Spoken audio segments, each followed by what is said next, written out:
funny. Every time I do these, I always forget how I do it.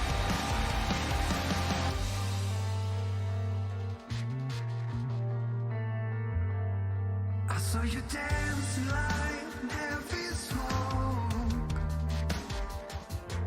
Have you fixed that treasured heart that's so broke? Here is a tape, follow me, give this a meaning. Do you wanna feel the rush when somebody is listening? Heaven is getting closer to the earth, and someday I'll set you free, I promise. There's no time to lose, the world is closing in, and we're still here.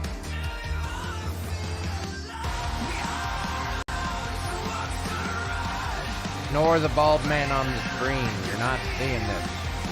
It's not real.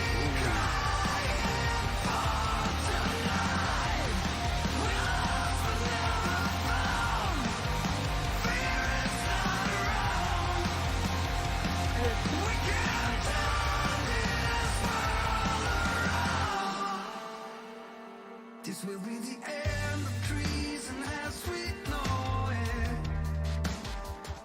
This will be the death of anger, 'cause we won't show it. Here isn't safe, follow me, give this a meaning. Do you wanna feel the rush when somebody's listening? Heaven is getting closer to the earth, and someday I'll set you free, I promise. There's no time to lose, the world is closing in, and we're still here. We are alone, so what's the rush? Feeling like a dream. Could we be crying for tonight? We lost but never found. Fear is not around. We can't turn this world around.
This disrupts the stream's music.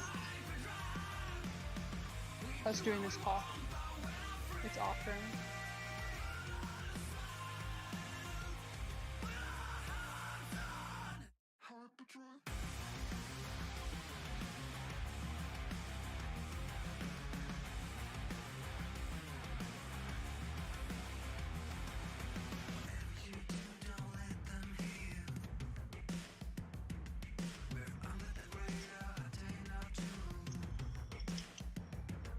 Hello.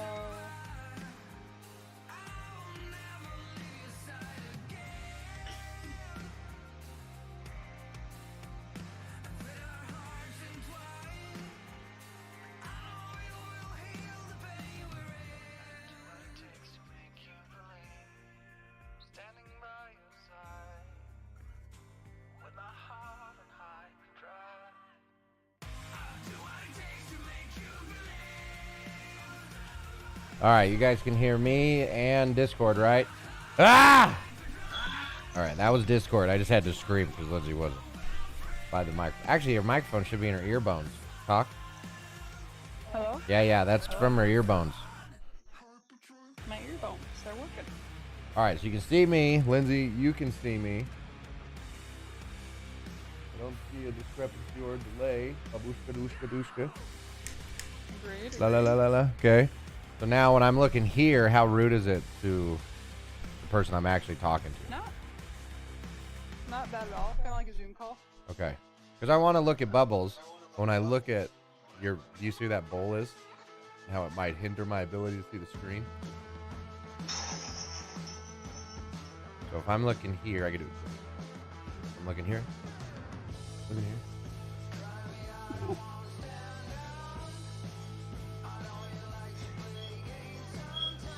You gotta do it quick. Ah!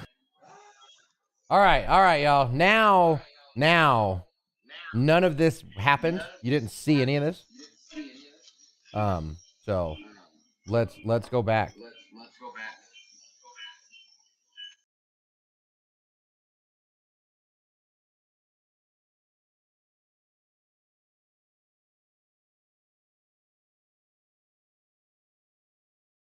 All right, go ahead and leave that thing when you get a chance. Boom. All right, y'all. Here we go. It's official. Babushka.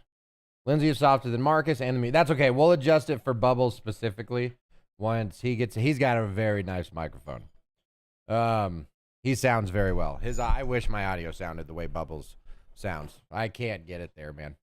All right, so we got music. No, we got music. We got Marcus. We got camera. We got Exner and Sunny. We got substance problem and a great outlook when we want to. So hang on, get ready, gear up. It's coming strong, it's coming fast. Here comes the Marcus post in just a moment. All right, much love.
Well, well, well, by the look of that clock, I do believe it is time to party. Let's go. This is a public service announcement presented by Professor McMarcus. Do you suffer from any of the following symptoms? Sleeplessness, high blood pressure, bleeding from the ears, a euphoric sense of belonging? If you have, you may have been exposed to The Marcus Show. But don't worry, we're from the government and we're here to help. People exposed to The Marcus Show may question authority. They may prioritize improving their personal lives over maintaining toxic relationships. If you or someone you know has been exposed to The Marcus Show, call this number below or text NICE to 69420 and we'll send you information on how we can help. This has been a joke. Do not call or text either of these numbers. Who knows who it could be? He is on our side, I'm almost certain. Shoot him! Shoot him! What is up, sassies? As you can see, my big ass is out on a walk. Oh no, my guitar's not loaded. Guitar's not loaded. Guitars. I don't have hair, and I don't care.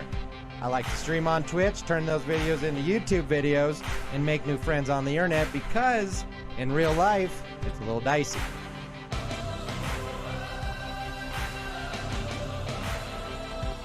Would you rather fight 100 ducks or 5,000 rabbit hamsters?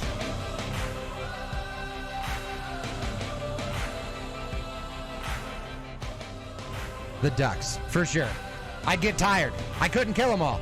If it's just fists and feet, those hamsters got me.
Let alone be unmuted during the goddamn beginning of the show.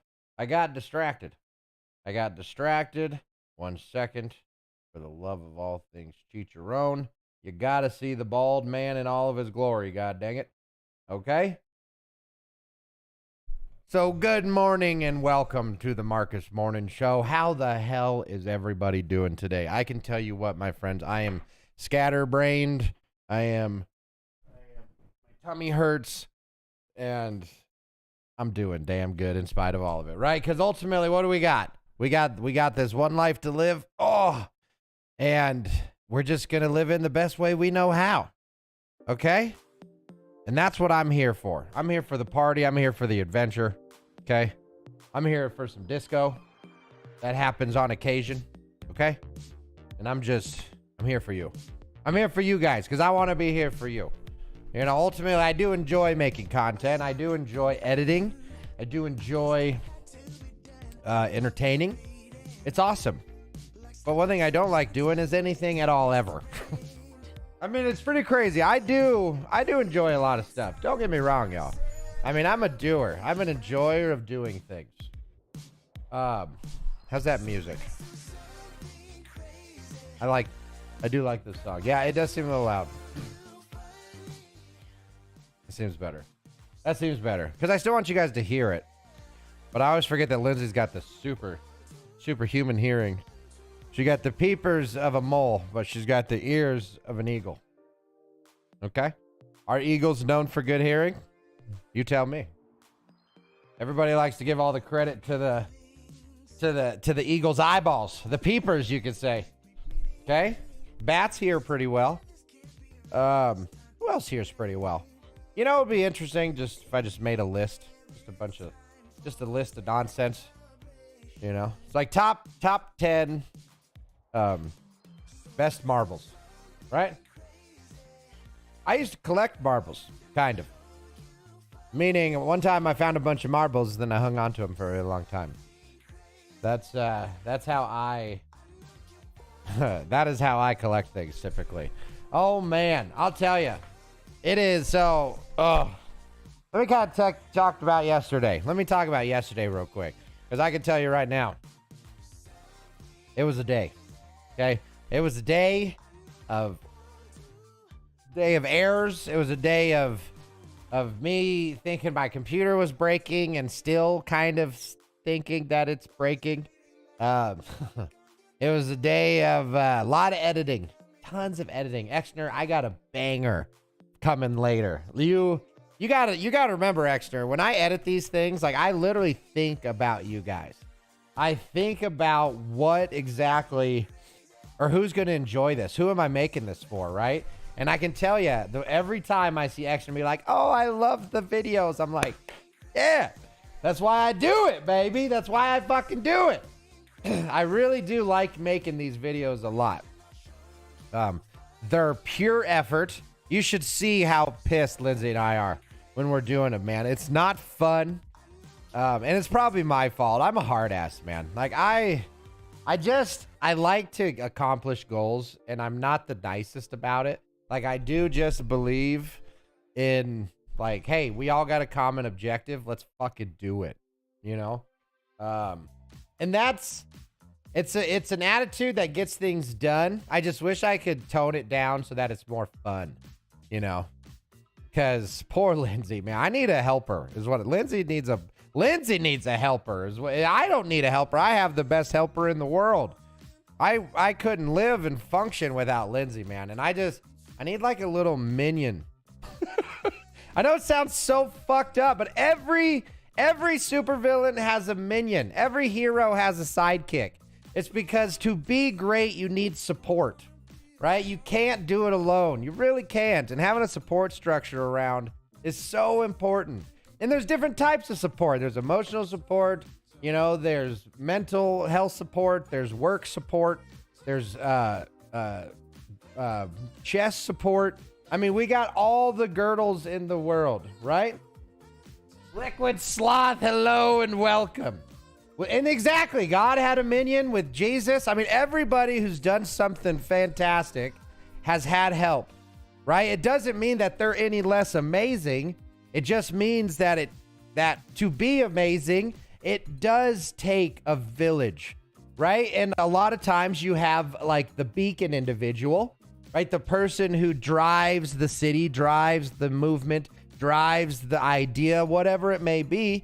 And then you have the supporting cast who does so much of the heavy lifting and the work and kind of I hate to put it this way, like the monotonous work that shouldn't be done by the idea person because they're supposed to be guiding the whole ship, you know, and everybody needs each other. That's the part that so many don't get. Like, because, you know, we're talking about all these freaking people on the internet right now who are like, managers are buttholes and we should have equal ownership in the business and socialism. It's like, no, no, you don't know how business works. And we can talk about socialism and all of how bad it is and how what most people are actually asking for is democracy, or not democracy, but capitalism. They just don't want to do the work to get the perks that they could get. But I digress about that. Because ultimately, a business owner needs employees. Employees who don't want to operate and run a business need a business owner to give them a job. It doesn't mean that the employees are therefore as important as the business owner. Because one cannot exist with the other does not mean that they are equal. That's not how equality works. It's purpose is what it is. If you don't want to deal with the risk, the fear, the just unbelievable effort it takes to be an owner or a business owner, then you be an employee. If you don't want to listen to somebody else's rules, make somebody else rich. You know, if you want to be your own business owner, you can. You just have to do all the aforementioned shitty parts, right? And it's a give and take, man. And there's nothing wrong with being either or. You just got to make sure that what you're doing is actually contributing, you know? And that's where I'm at, right? I've always been a pretty big idea guy. I love driving the charge, you know? And I've always surrounded myself with little minions who just kind of help the system work, the Marcus system work. You know? And what happened when I fell from grace is I essentially got rid of everybody in my life because I was ashamed of nothing. I was ashamed of being depressed. That's the irony there. And so now poor Lindsay has to bear the whole weight of Marcus. And let me tell you, I'm a big boy. Yeah, I'm thick. I'm pretty thick. And Lindsay's beautiful, right? And she would be crushed to death. She simply doesn't have the upper body strength, you know? So I don't ultimately know what we're talking about. But what I do know is it's important to know where you excel. Be it going on your own and leading the charge, or following and supporting and making the charge possible to succeed. Where you exist, you should flourish, right? Or I guess you would say where you flourish is where you should exist. Because if you're flourishing and doing well, then you're in the right spot, you know? And ultimately, don't ignore all of the good that you're doing simply because it may not be the life you want. You know, a lot of people, like, look at me, man. I would love to be Tim the Tap Man, minus the dent. But outside of that, it would be awesome to be this huge streamer, and I'm working towards it, right? But I'm also very happy where I am here. I love the relationships that I'm building, the friendships that we're making, right? And yeah, I don't think that ties in too well to what we were talking about, but ultimately I just wanted to say I love you guys. You guys make me really happy. Bring a lot of joy into my life, you know? So, yeah, and that's where we're at on that. Are minions those who help others build their dreams because they don't have dreams themselves? I would agree.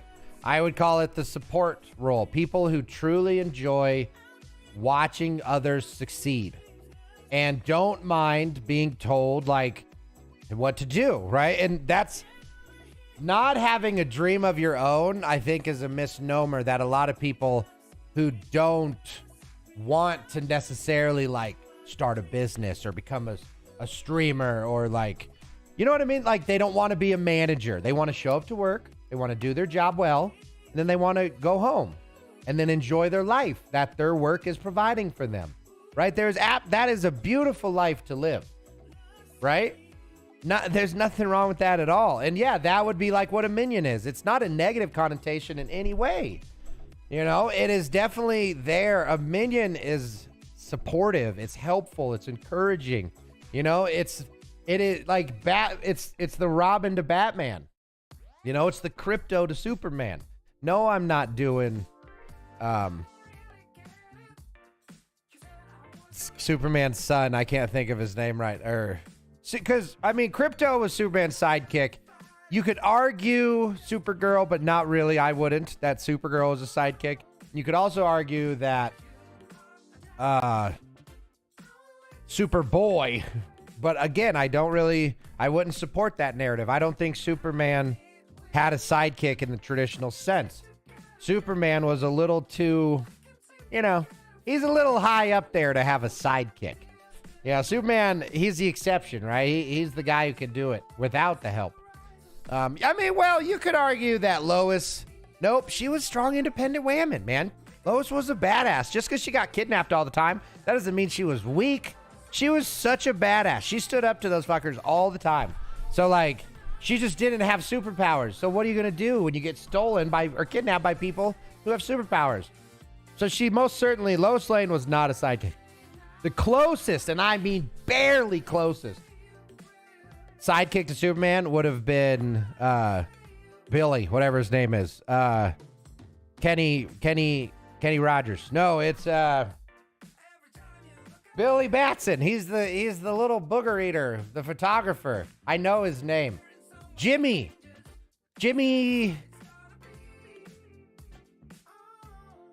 Knowles.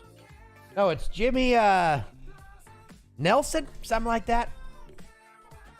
I know I am. I'm dancing all around it. Is that the video game? That's non-canon. Jimmy Olsen. Nailed it.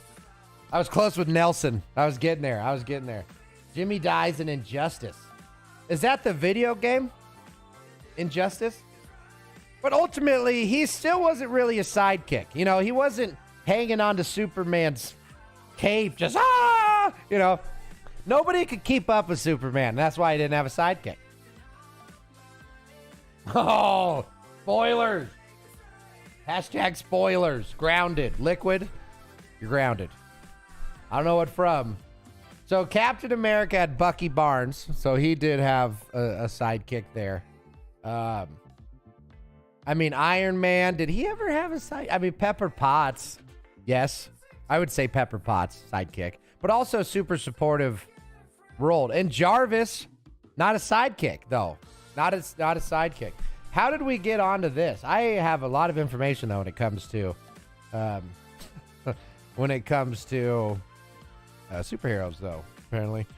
I didn't know about but I also don't really follow DC either. Like, my following of DC ended as soon as I stopped watching the Superman and Batman cartoons. Like the old ones. Oh, and then Rip, the voice actor for Batman. He actually just recently passed away, which was super sad. Because, like, I grew up on that cartoon. I bought, like, a collector's box that has art and all kinds of stuff. Because I really did enjoy that cartoon growing up. I think it was just called The Adventures of Batman. No, that's definitely not what it was called. But it was something like that. Batman, the animated series, I think it was.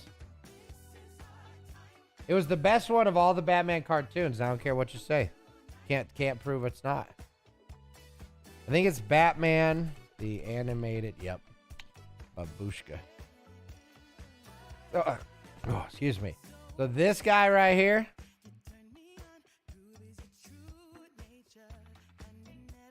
This was my jam, man. Like, I can't watch anything because God forbid. But this show was beyond fantastic. Oh, damn. And then I did watch Batman Beyond. So Batman Beyond was solid. That was such a good story. They really did a good job with Batman Beyond. So this one was actually in the future when Bruce Wayne is old and he just can't be Batman anymore because of literally just physical age restrictions. So he reluctantly recruits this little guy. I don't remember what his name is, but it's good. It's got very cool and interesting stories associated with it. So it's a great show. It's a truly great show, and I recommend, if you haven't watched it, to watch it, because I'm pretty sure the voice of Joker in the show is actually Mark Hamill, Luke Skywalker. Like that shows you the production level that these shows had. I mean, this wasn't a fly-by-night, bullshit Disney Plus show. Like, they put a lot of love and attention into making these, and I just love it, man. I love it. That's one we should watch, Lindsay. It's a good one. He is on our side, I'm almost certain. I mean, they had to take cartoons seriously because nobody else would. Cartoons were for kids, and if you wanted adults to enjoy it, you needed to make it good enough for adults to consume.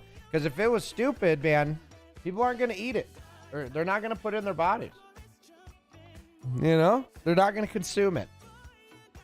Well, you consume, eat it, same. Everyone knows your name. Synonyms, exactly. Well, we do have the interview at noon. So I think we got to Marcus. You cannot be him and Han too much. Oh my.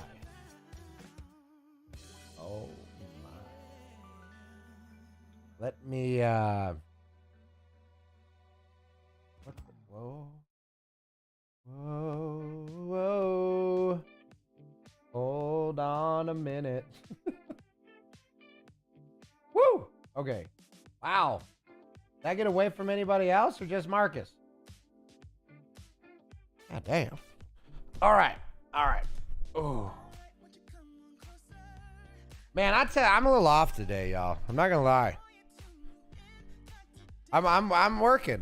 I'm here for you. I'm putting on a show. I got sick this morning. Throws me off my game every single time, man. Every time. And when I say I got sick, I meant I went, blah! Sucks. Sucks. I've been doing it my whole life. The cool thing is, though, haven't caught any throat cancer yet. That's the biggest concern, right? So what I'm talking about is my acid reflux. I was born with it. It's a pain in the ass, man. So I get heartburn constantly. I yak more than a yak does. You know why they call it a yak? Because this is the noise they make. Yak. Yak. That's why they're called yaks. But do you get what I mean?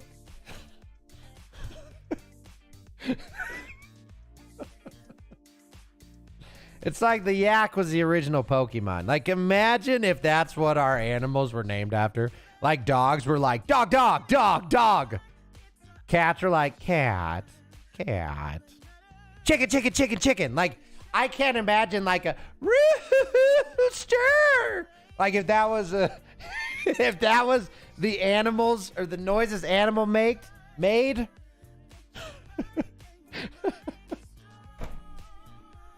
Oh, Lord. Penis, bring us back, man. We need you. We need you more than we've ever needed you, Penis. Show us the way. Never fails, but sometimes it hurts our feelings.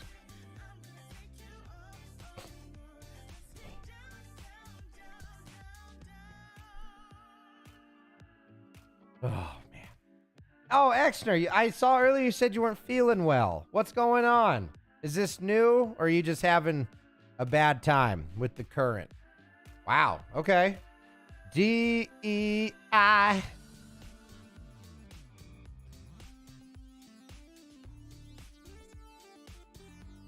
Dido. Dido. Is that how you spell Dido? Is that a Dido CD? Dildo. Hold on. Can we do dildo? Oh my God. Hold on. Dildo. Oh shit, that's good. Oh my God, imagine if it would have been dildo. I guess it couldn't have been because of the E, but still. Wow. What if we did dildo? That was fun. So we got DI. Oh, no. D. So I's got to be in the middle then. D-A. Nope. D. I'll be back in a second. I'm just going camless for a second. Give me a fucking break. No. Just kidding. Just kidding.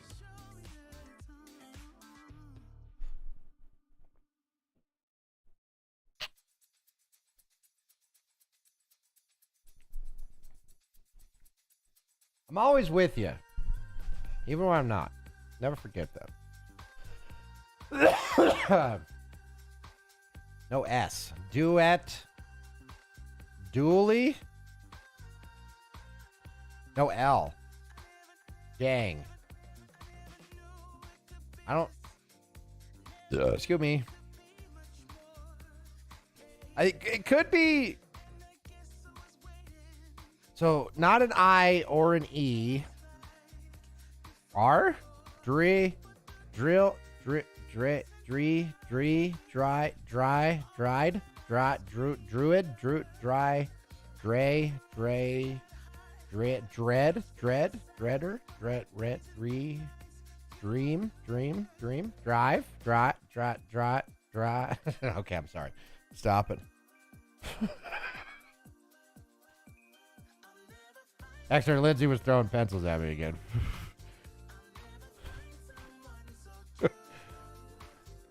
What? Oh, she's throwing pencils at me because I missed her say drive a whole bunch of times. I was trying to give Exner credit. Drive's pretty good. Dildo would have been better. It's literally too easy at this point. It's literally too easy at this point.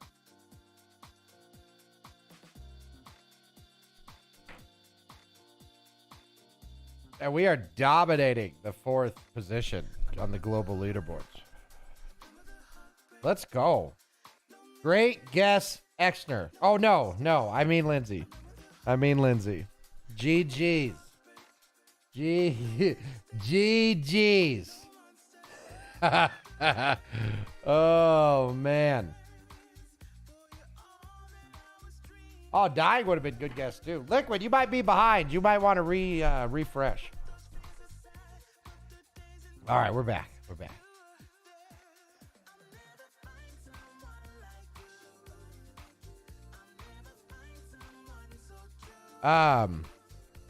Man, is anyone else nervous about the interview? Yeah, me neither. You know, I need to find some solace in the penis, I think. Damn it. All right, it is about to get 4 times harder and 3 times sexier. More. We demand more penis.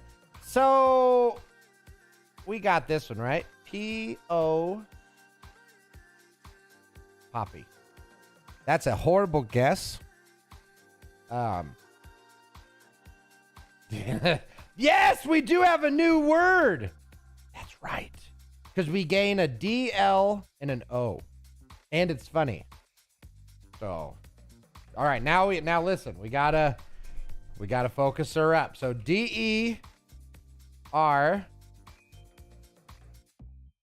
Dearo. Dear. D-E-E.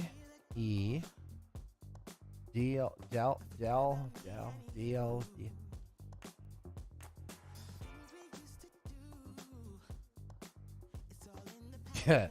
Dilf? I don't know if they do dads I would like to fondle sexually.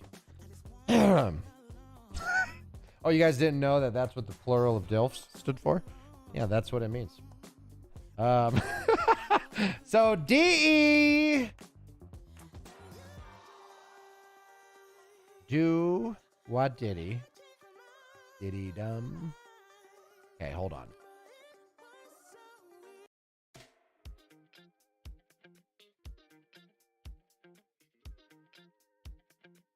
Okay. D-E.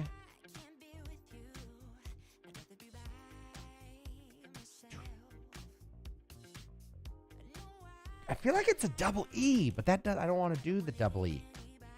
No L. I used to know a deter. Oh, deter. Nope. Del. It's not Del. Stop. Belated. Dear. Deep. Depth. I like depth. No? Lindsay doesn't. She's throwing pens now.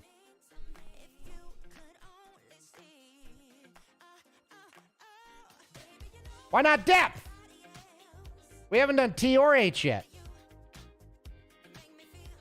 The penis excludes the depth. Damn it. Dear. There's not, I'm trying to think of a word. D-E. So dear. Democrat. Deeply. Deep. Delta.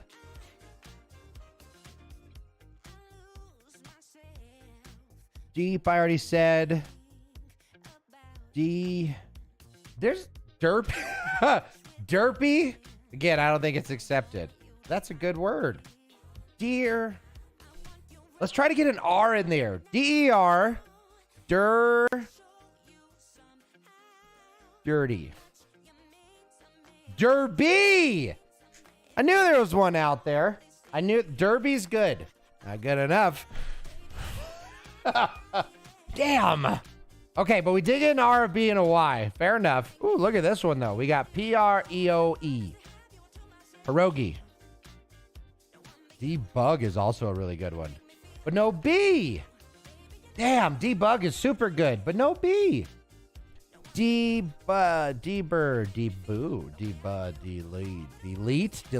No L. Delger. D. Dex.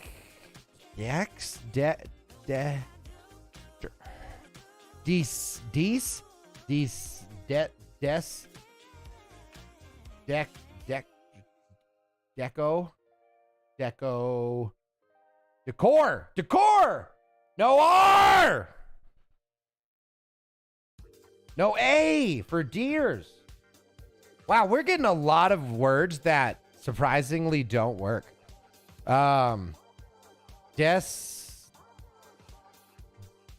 Decode. It might be double E.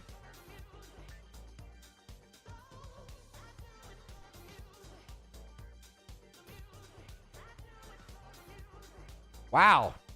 I'm at a loss. I want to get a T in there. Deter. No R. Wow. Oh, wait. We already looked at D-wax. No A. DeWet.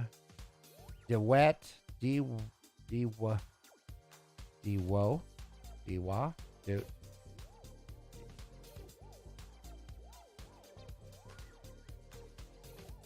Yeah.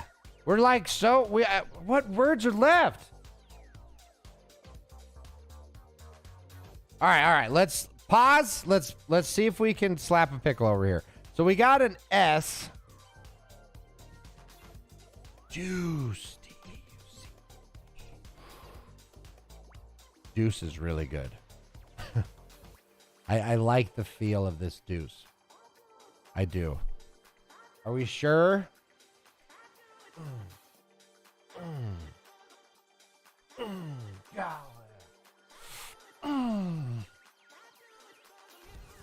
Yes.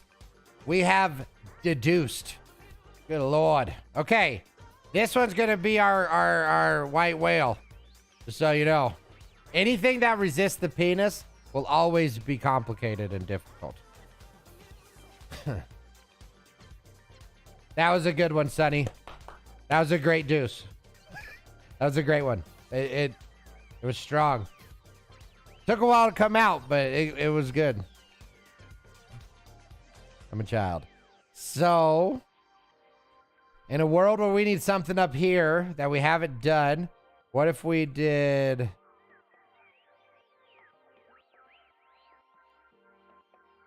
Dilly. Probe.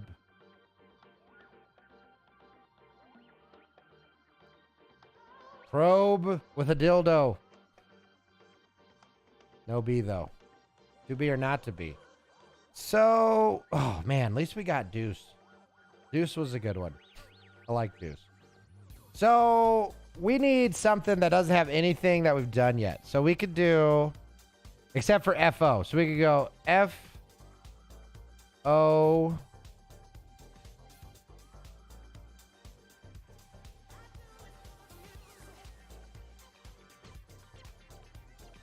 I do like probe. Hang on to probe. Especially after a good clean deuce like that. Okay, stop, Marcus. Fondle.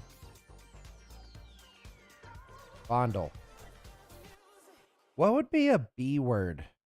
W-O-B. Wobby. Wobbly? W-O-M. No S.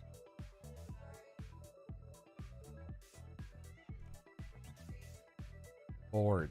Which one is this one for?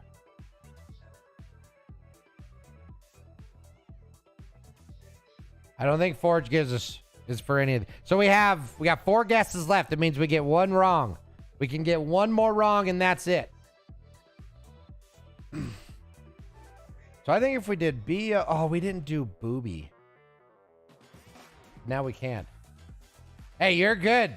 Liquid, throw them out. So the way this this game works is if it's yellow, it means that the letter is in the word, but it's not in the right place. If it's green, it means that it's in the word and it's in the right place. And then if it's gray, it means it's not in the word. So we have 4 guesses to figure out what the word is to win. So no booby. But this one, we got P-R-O,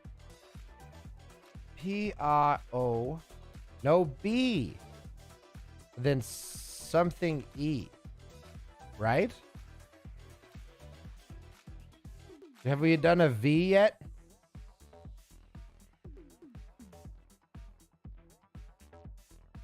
It can't be P-O-R because the R is not. But this gives us nothing for this. That's the only thing I don't like. Because prove, I could see it be prove, but it doesn't give us anything for this.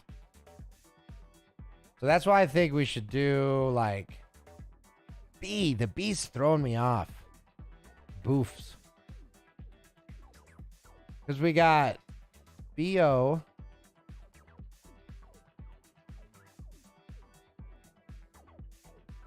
No U.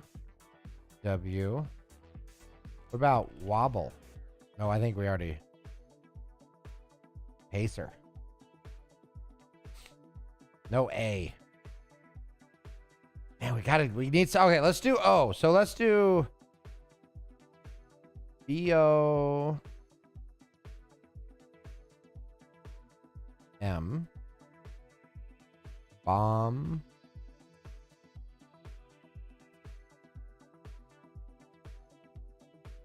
Not bombs. Bomb.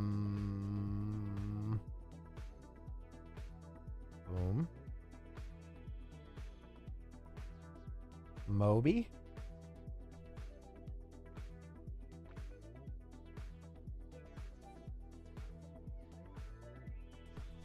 Brother. Broth.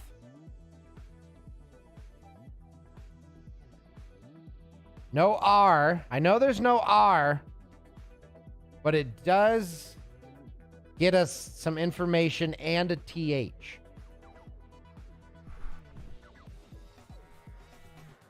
Booth. Booth gets us more information. But broth helps us out on the bottom right here, because it'll tell us if the R is in the second spot. I'm gonna do broth. I think I'm going broth. It's booth. Are you stupid? Are you kidding me? It's booth. And this is prove. Shut up. Loser. All right. All right. All right. We got 2 left here. So this one we're doing pretty. We got R-A-O-T-S-S-O-P-E. That was silly. We should have went with booth.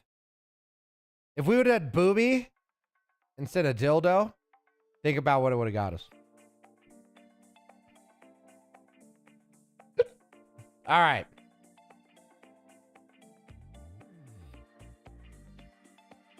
It could be prove. All right, hold on.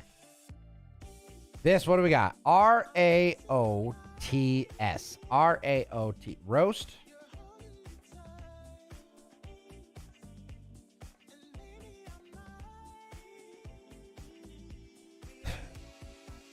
Oh, look. Lindsay, great suggestion. Roast.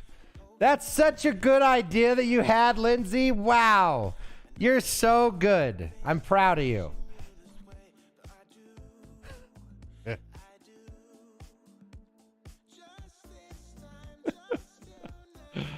Yay! All right, we got one left, y'all. So we got P-R-O, Something E.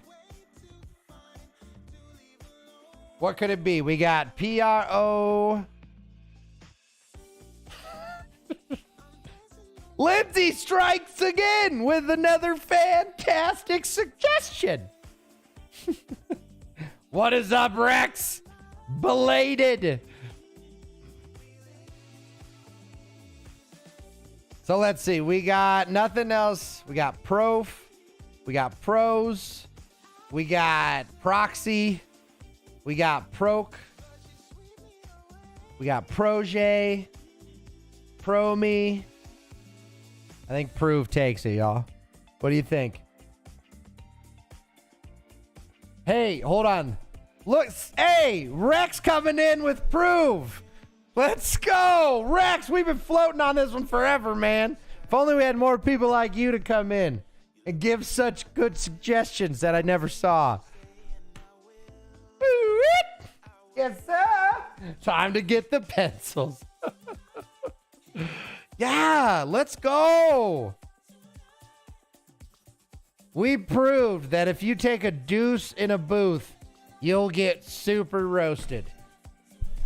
That could be the next challenge. So anytime we do a Quirtle, we got to take the 4 words and put them into a... Nope, that's exactly what the format is. And then we make a sentence out of the 4 words. And then that is a short. That's great content because I'm funny as shit. Kind of like this deuce over here. Quirtle Shorts, brought to you by Marcus. What is up, Rex? How are you doing, man? How are you? How are things? How's the world? In about 50 short minutes, we are doing an interview with Captain Bubbles himself. It is going to be a good time. It's going to be an interesting time, and we are going to hear some amazing insights and perspectives that very few people get the opportunity to have, let alone share. It's going to be fun, man. It's going to be super fun. That was pretty good. That was pretty good. Not going to lie. NGL. You know, I really don't like that phrase. Lindsay and I talk about it quite a bit. Like, basically saying, oh, man, not going to lie. Like, so were you going to before? Do you frequently lie to me that I am unaware of? To be honest, that's the phrase. That's the phrase. Same though, right? To be honest, as opposed to what? Do you typically not be? Are you not actually my sister? Like, I don't understand why I've been lied to this whole time. I've got today off, so I get to mostly chill out. Well, hell yeah. Hell yeah. Well, I'm glad you decided to chill out here, helping us with the Quirtle. The Wordle. We killed the Wordle. We got in the 4th try, which, you know, not my favorite, but good enough to feel good about it.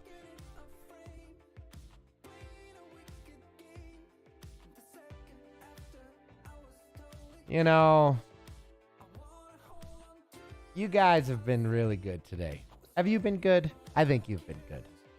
I think Santa Marcus might have a little treat for you, you know. Yeah, let me go get that treat. I'll be right back.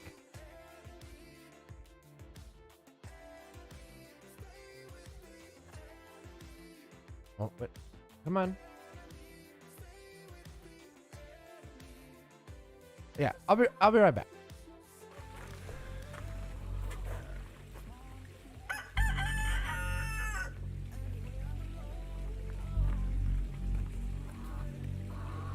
I got nothing. You want some?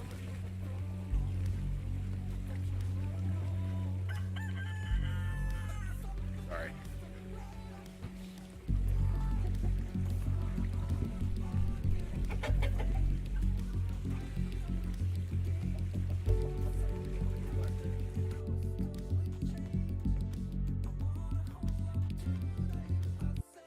All right, you guys, are you ready? You ready? Don't say I never did nothing for you guys. Don't say it, ever. Because you'd be lying. You'd be lying. Get your snake asses in here. Okay, and show Marcus a good time.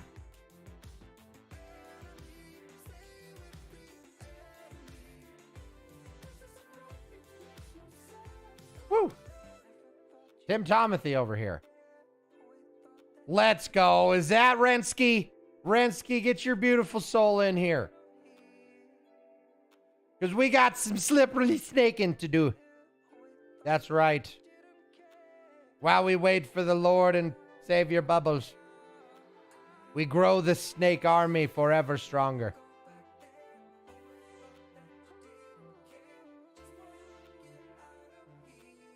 Uh-oh, Yeetus. Ah, dang it. What? Oh, yeah. The link is coming. And I do recommend those. Nice. No! Mavis, you dirty hooker. Damn it. Or I guess it'd be Mavis. Yeah? I will drop the link in the chat if you want to join our slippery little snake club. I can't recommend this game enough, y'all. It's truly, woo! It's a hoot. It's 3 hoots and a half. Little Big Snake on addictinggames.com.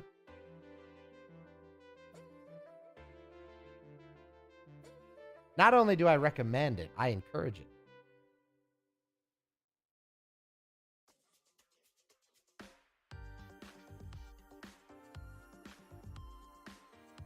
I want to be like the world serpent in Norse mythology. What aspects of the world serpent do you enjoy so much?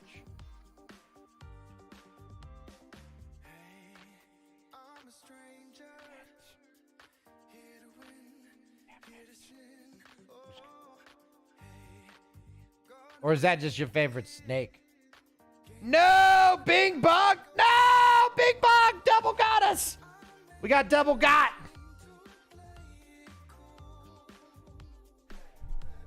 I want to be a big snake that bites its own tail and encompasses the world. Yep, here come the links. Do-do-do-do. Here come the links. And I say, it's all right. Oh, you do? So what, we would just join on you, Exter? Yes, please?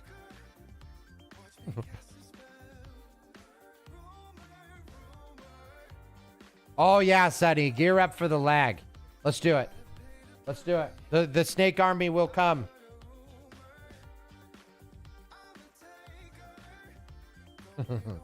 Sonny, we embrace the lag because we were born in it. Okay? All right, Exner's in. Let's go, Chicken Empire. Oh, yeah. Overseas. Let's go. We're on that European lag. It's okay. Okay? We don't make excuses. Okay, we make victories. Bye, Destiny.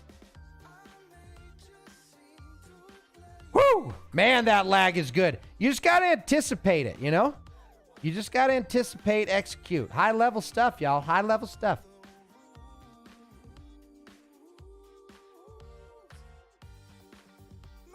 This is a jam.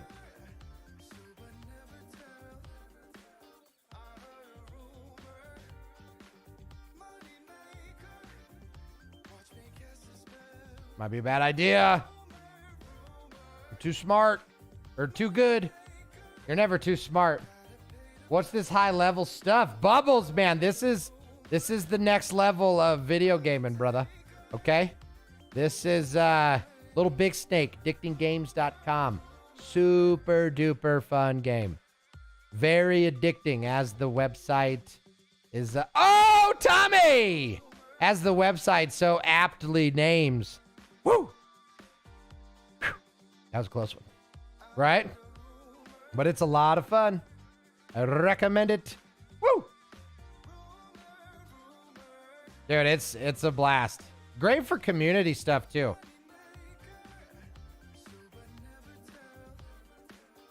Nathaniel. Not today, Nathaniel.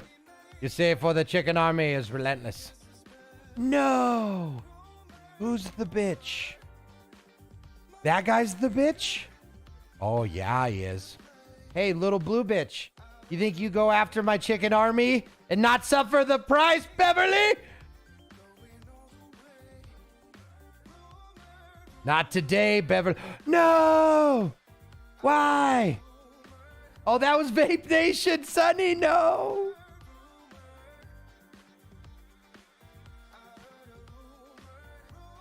Vape Nation, or Sonny, or oh my lord. Woo!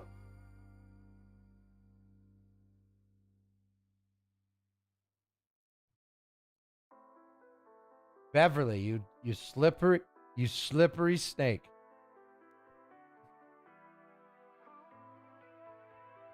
Don't worry, I'm not eating an ounce of Beverly. I'm just facilitating the sweet, sweet scent of revenge. Gay virus has entered the game. What a name. What a fucking name. Beverly, give it up.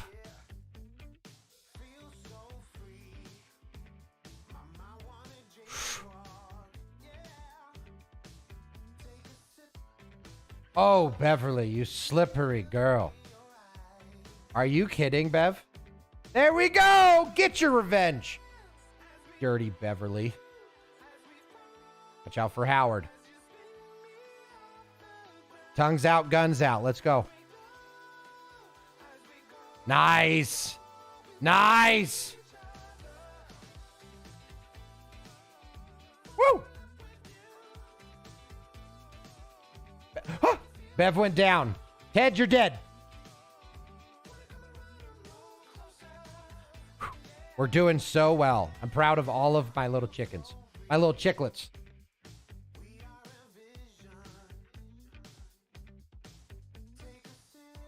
Oh man, disco fits this song a lot. Kind of drives you forward. Oh, Vape. Go ahead, Vape. All you. You gotta love it when two giving people play together. You know, because they both will avoid winning on purpose because they don't want to come off as selfish. I mean, at least that's what I do. It's like, I'd fucking rather lose. I don't want to come off as a dick. Don't get me wrong, I'm competitive, but only a little. I'm not a super duper competitive person. I'm very competitive against myself, I would say. When it comes to talking shit, being like, oh, I'm better than you, you loser. Like that, it's usually when I'm looking in the mirror. It's like, what? We're not even doing anything. Oh, yeah.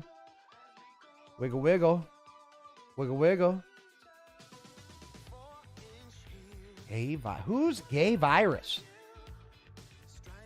Again, I applaud the cleverness. Because even if they're trying to be offensive, I don't take it that way. Because, I mean, why could you have a problem with gay people? But just the name, it sounds like a punk band, right? From the 90s. Next up, Gay Virus. Thank you, Detroit. We're Gay Virus. We're singing some songs. Bet you didn't think they would sound like that, did you?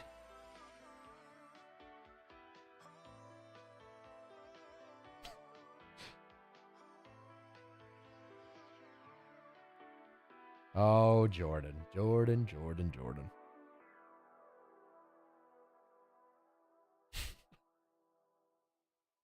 We have been touring for the last couple years. Still on our first album. Nobody's bought any of it. Ooh, there's a big one over here. No! I fucked up. Don't go in there, Gay Virus. It's a trap.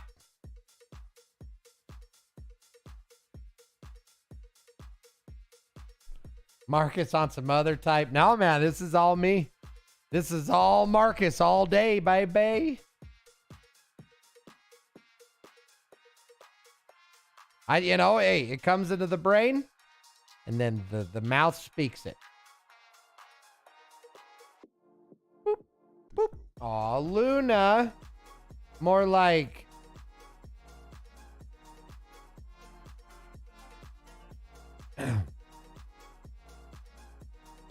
Oh my. Bubbles, are you excited for the interview, bud?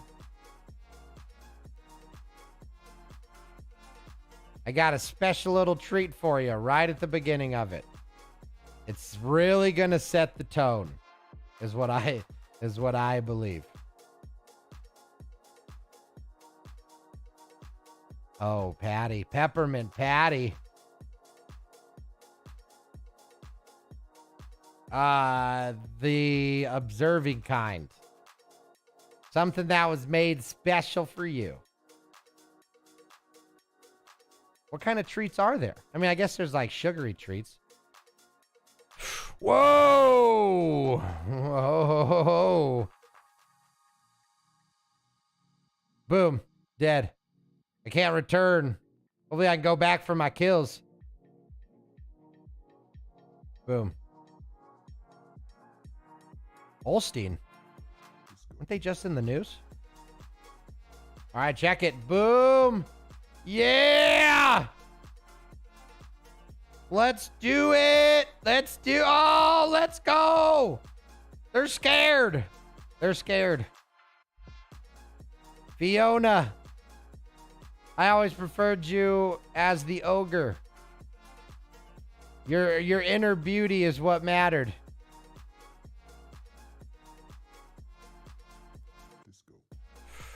Woo! Big boy's trying to get us. He's not really gonna do well. Yes, sir. Let's go. I don't even care that Extra came in and yoinked all that. I don't even mind. Trying not to throw up if I were being... Oh, man. Yeah, I saw you weren't feeling good. It's a bug, huh? Like a stomach bug? Oh, man. I mean, if you need to. I mean, I'd rather you be at 100%. We can push it back, dude. I'm flexible. I go quality over whatever. So, you let me know. I mean, obviously, I want to proceed forward, but I also actually want you at 100%. Or I mean, like 82. Oh, man. Well, there you go. That'll work. If it's only down from here, I want to get you now. Oh, man, it's going to be fun. It's going to be fine.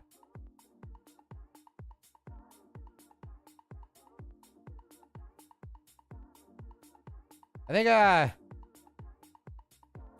don't know. It's going to be good. It's fun to be interviewed. Have you ever been interviewed from here? Down from here, we start at the bottom.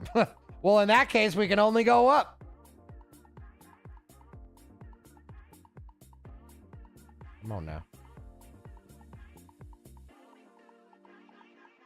So one thing that's really interesting is my little big snake content has been killing it shit on the YouTubes, which is interesting. Like, I understand why. It's got to be all of the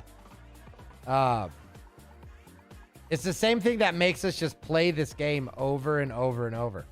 It draws you forward in such an unbelievable way. And they were writing the book. You're in a book? Who book? Whoa, easy. All right, I think they're going through the night, would be my guess. Good Lord. My favorite songs are the ones that only have 3 words in them. Did you guys know that?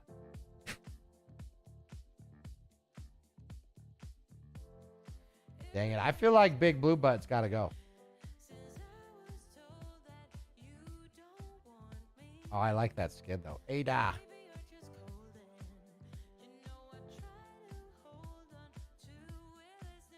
Ada the butt licker. So we're thinking about doing hoodies. Isn't that fun? I wear a lot of hoodies during the winter. It's kind of my like go-to topper.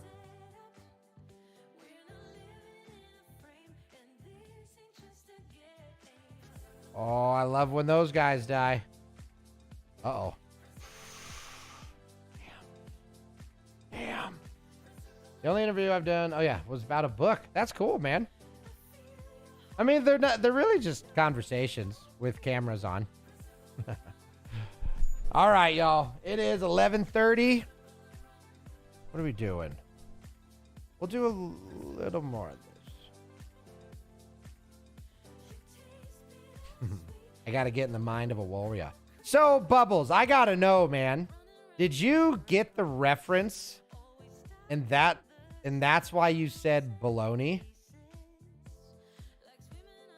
Because when you said, why is there vodka in bologna? I was just like, well, I could see why he thought it was vodka. Fair enough.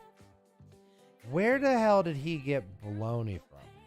And then in my mind, I was like, the only way he's thought to say bologna is if he actually got the reference.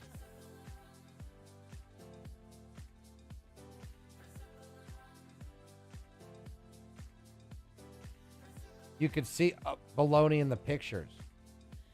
Oh, you could? Okay, that adds up then. That adds up.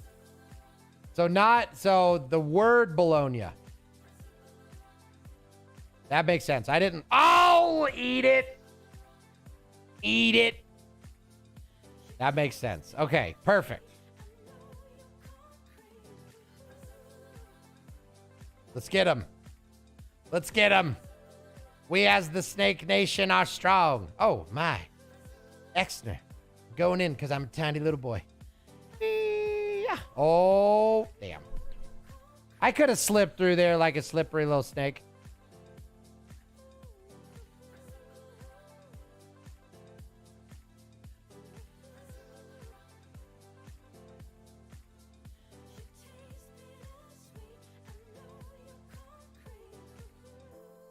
Woo!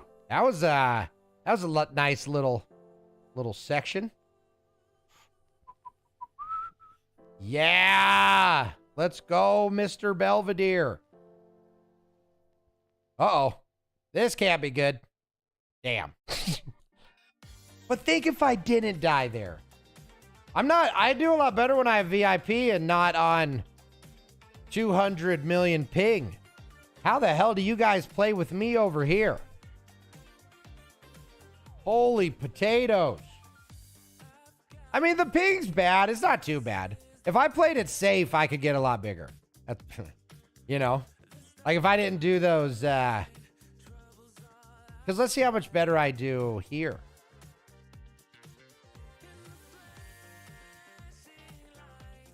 Wait, this is the same. Whoop.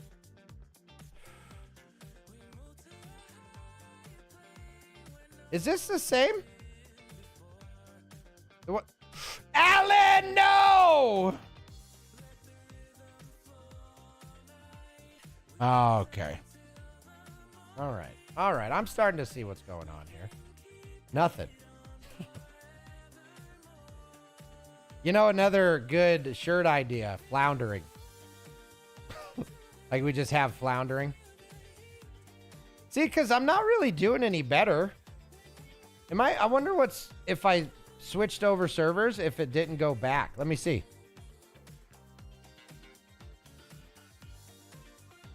I don't think it matters. Or can I pick?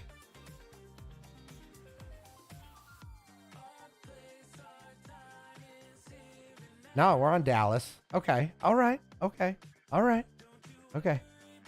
All right. Okay. Cheeky little cuts. Alvin.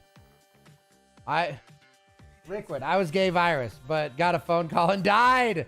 No! So you're playing on your phone then? Oof. That's hardcore. I can't imagine playing this on my phone. Using my fingers. Like, I understand. Do what you gotta do, but whew, mad respect for the phone ones. Here, Timothy. Tim Tomothy, I say.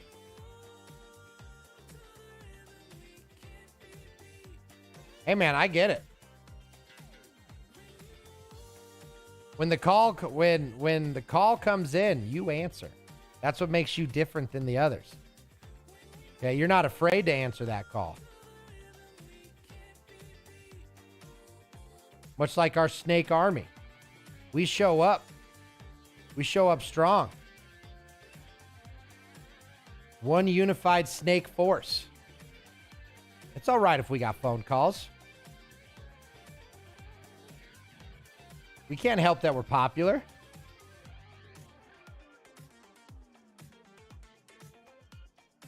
You need a big dick to swing. Hey, Richard, every single time we need BDS, okay?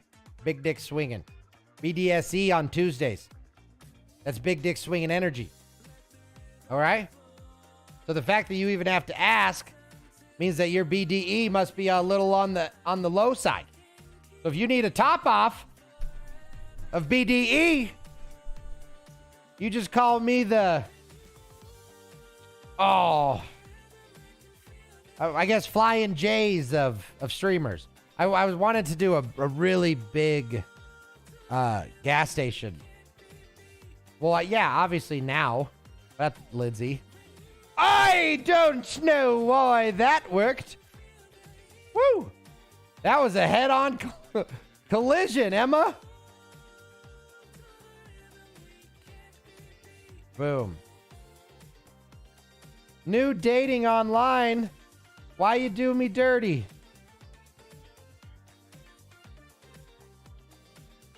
Sex chat 69. Nice. The ads. See, I'm assuming you get ads on the phone. Is that an appropriate understanding? I would not play this game if I had ads. I can tell you that right now. And that's mainly has not really nothing to do for the game. I don't watch ads. Like, we pay extra to not have ads because ads are ridiculous. If you add up all the time that you spend watching ads, it's worth more than what you're spending when you do ad free. Like, it's crazy the amount of time we lose to marketers. No, Liquid, I can't kill you. It is Teams. Are you sure you didn't confuse me with a cobra? I would never on purpose, Liquid. Was it your bug? Hey, we prefer thick snake body, okay? Thick. Now, were you... I don't even qualify for you. Oh, so I have areas. See, watch. We can't... Look, we're fine. See? See? There's love here. Love. Looking for love in all the snake places. Oh, you dirty girl.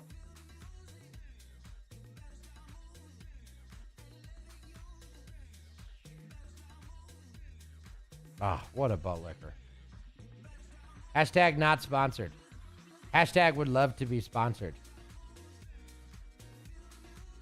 You know what would be... Oh, look at the snake army. Are you kidding? Oh, this makes me happy. This is a thing of beauty. Don't even care that I'm losing mass faster than the dollar is losing value. This is just a beautiful thing here. Mr. Kravitz.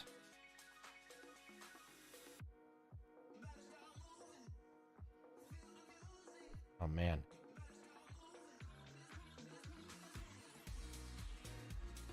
Better start moving. Taste the grooving. This is the kind of song that keeps you up at night and you can't close your eyes because every time you do, you just picture walking into a body of water slowly. Oh, vape! That was huge! That was huge! What a Chad. All right, gonna go get a smoke in and get set up. See you in a few. Hell yeah, brother. It's gonna be fun. So we'll go through Discord. It's gonna be you and me.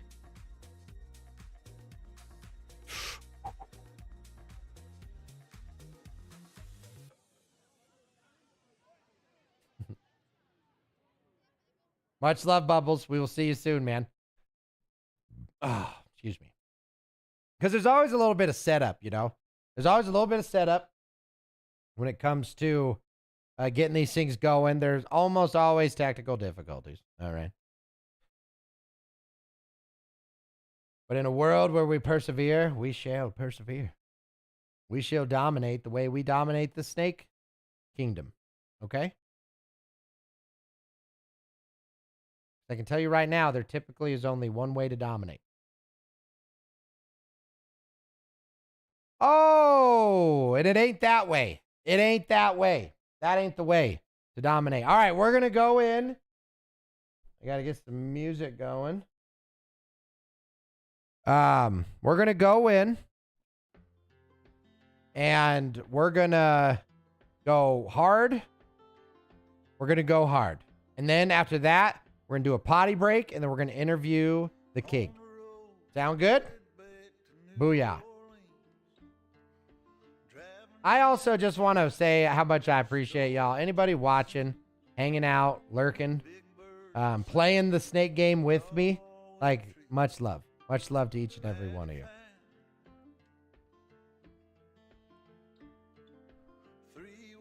Oh, dragon. Suck it, nerd. How did homie not just die there? Frank, quit trying to act like you're an ally.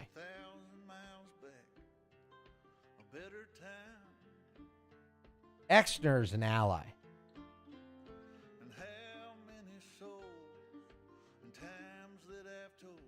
Natalie. I don't know if I've ever known a Natalie. Any Natalies out there? Natalie's in the chat?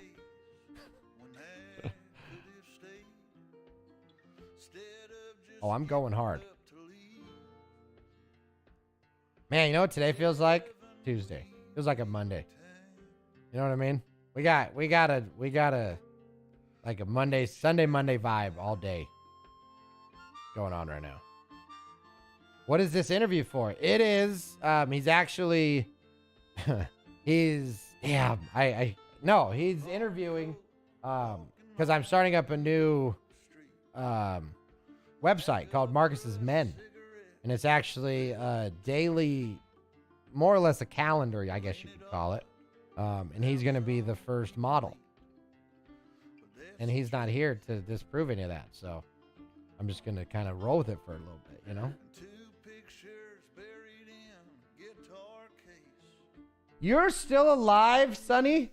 That's amazing. Who the hell is this Letty person? Hold on. Sonny's over here bragging. What? Well.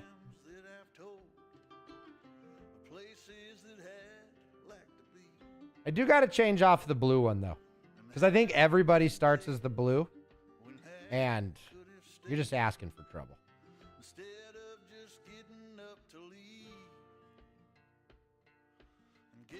Dang volleyballs.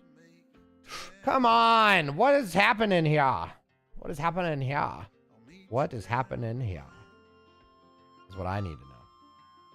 No, but seriously though, Sonny, the interview is for, it's something we do here called Human Highlight, right? Where essentially if there's somebody that I like and I want to find out more about them, I want to interview them. So it's just Q&A, similar to like Joe Rogan, where I get to meet or get to know more about the people that I come in contact with throughout my life. It's a lot of fun. I got a couple of the previous ones posted on my YouTube. Feel free to check them out if you ever feel inclined to do so.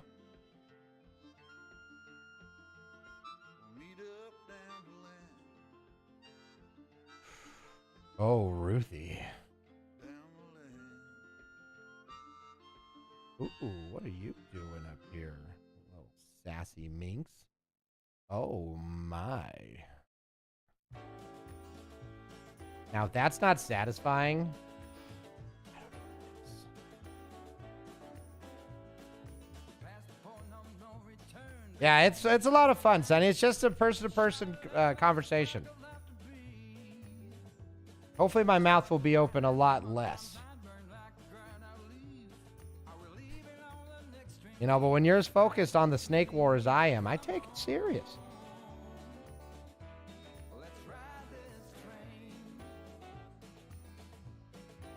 Now we're cruising.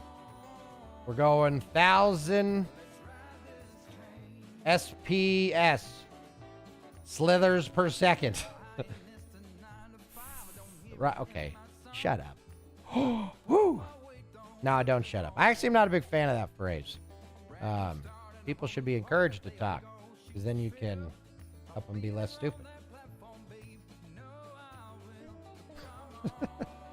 See, I never understand why people like, you know, they say it's my tone. I would say it could be my tone and word choice, honestly.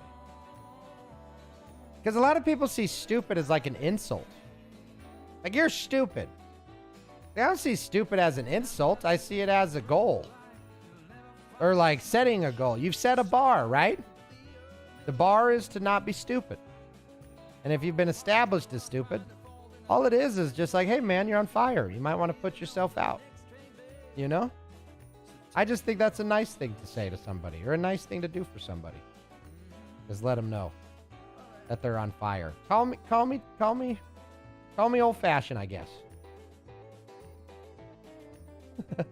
Because I don't mean stupid as in like, hey, you're stupid, go fuck yourself. You know, that's awful. That would be so rude to say to somebody, you know? But when I say like stupid people, I typically mean, honestly, it's more ignorant, because I don't see most people as unintelligent.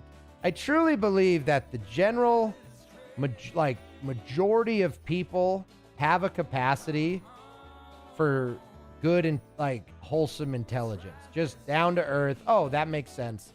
Intelligence, right? Like, I really do believe that about most people. And because of that, I don't like stupidity is more like, oh, they can't. Because they are stupid, they are therefore incapable. And I don't agree. Or I agree with that statement. Yeah, if somebody is stupid, it means that they can't ever improve, they can't get better. And that's why I think so few people actually apply to the whole stupid rule. I'll get in there, vape. That's all yours. Yeah, that's all yours.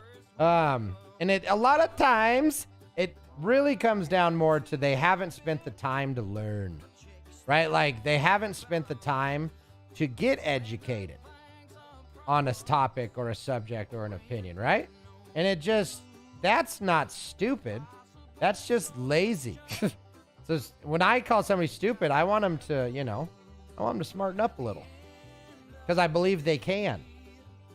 So yeah. That's my thoughts and opinions on that. All right, we are getting close to 0 hour. Tammy, not like this. Yeah, so now I know don't go into that tunnel. Oh. We got Big Boy over here.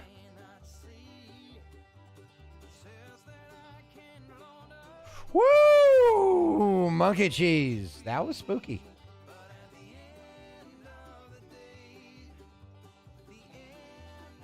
That was spooky. Where'd they go?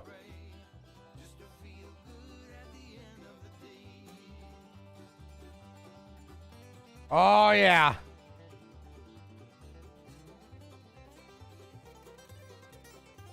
Oh, what? Ashley, no! Why did you do that to me? No. No, Ashley. Why? I had 69,000. Or 60,990. Oh, man. Oh, man. Okay. Oh, it was personal. I felt attacked. Stupid is as stupid does, man.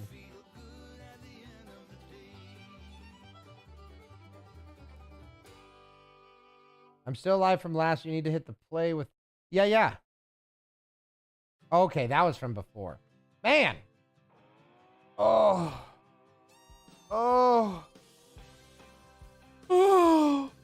yeah. All right, y'all.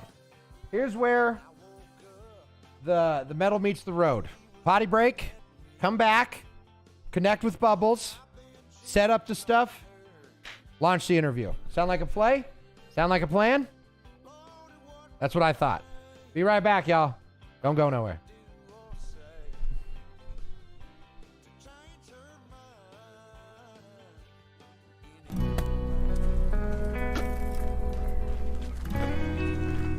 Oh man, when I say I got a new video to show off, sheesh, I'm excited to show you guys what I edited. Where the chickens at? They're at chickensonly.com.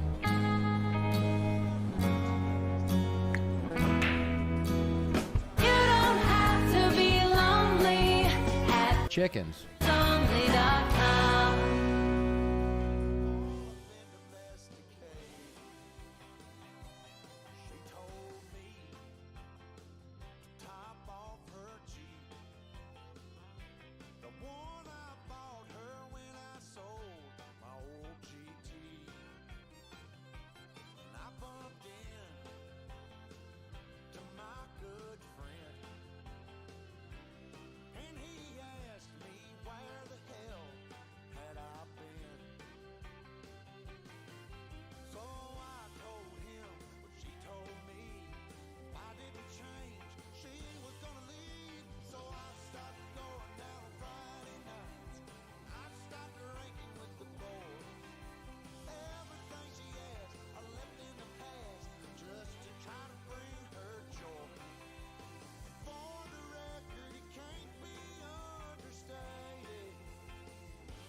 Slow down, mama.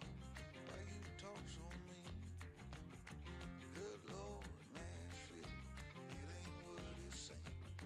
Got nice clothes, nice shows. Bo, thank you for coming in. We're right now, we're in between segments. We're actually setting up for an interview.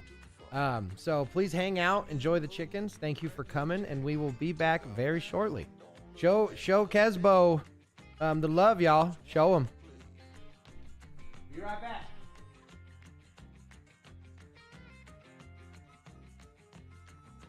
Hold on, sugar. Why you look so sad? Come on now, mama. Ain't nothing here so bad. You got fast cars, movie stars, party on down the street. With Mary Jane, good cocaine, plenty down there to eat. Double down, throw some dice, take off now. Don't think twice, but hey, don't you wanna play?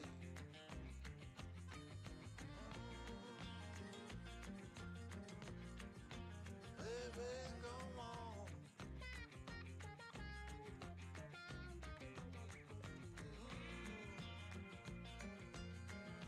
Tell me where you wanna go.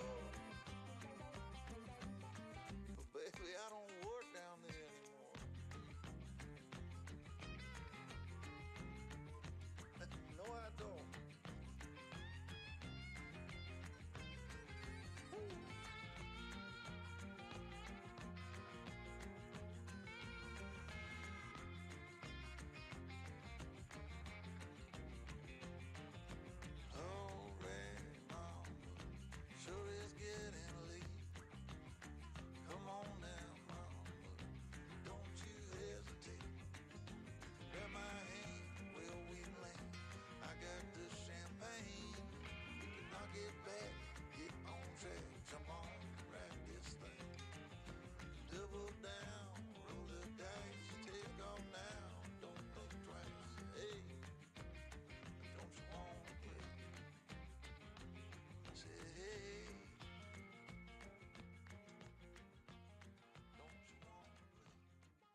We're taking our shot, bring what you got. We're going all the way to the top. We will hear the sound of 1 million people screaming our names when we're backstage. We'll play loud, surfing the crowd. Everybody's jumping around. Yeah, that's the place where I wanna be. Going on stage, headline on a Saturday night. Oh, oh, oh, Saturday night. Oh, oh, oh. I'm gonna quit my job. Never wanna have no bars. I just wanna play my rock and roll like they do on the radio. Tommy's got brand new drums, and I still have my old guitar. And John said this next song's gonna be real good, if you know what I mean. Round and round the world we'll go, putting on the greatest show. So make sure that you don't miss out, just be there. We're taking our shot, bring what you got. We're going all the way to the top. We will hear the sound of 1 million people screaming our names when we're backstage. We'll play loud, surfing the crowd. Everybody's jumping around. Yeah, that's the place where I wanna be. Going on stage, headline on a Saturday night. Oh, oh, oh, Saturday night. Oh, oh, oh.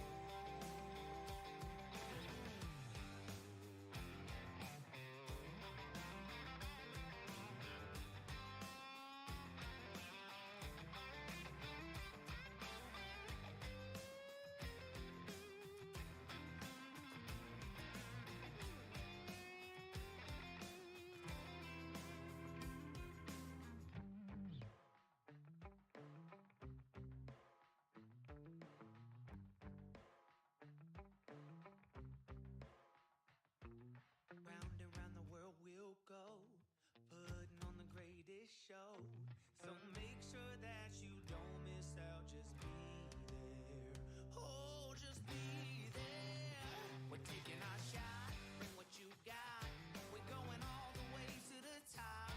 We will hear the sound of 1 million people screaming our names when we're backstage. We'll play loud, surfing the crowd. Everybody's jumping around. Yeah, that's the place where I wanna be. Going on stage, headline on a Saturday night. Oh, oh, oh, Saturday night. Oh, oh, oh.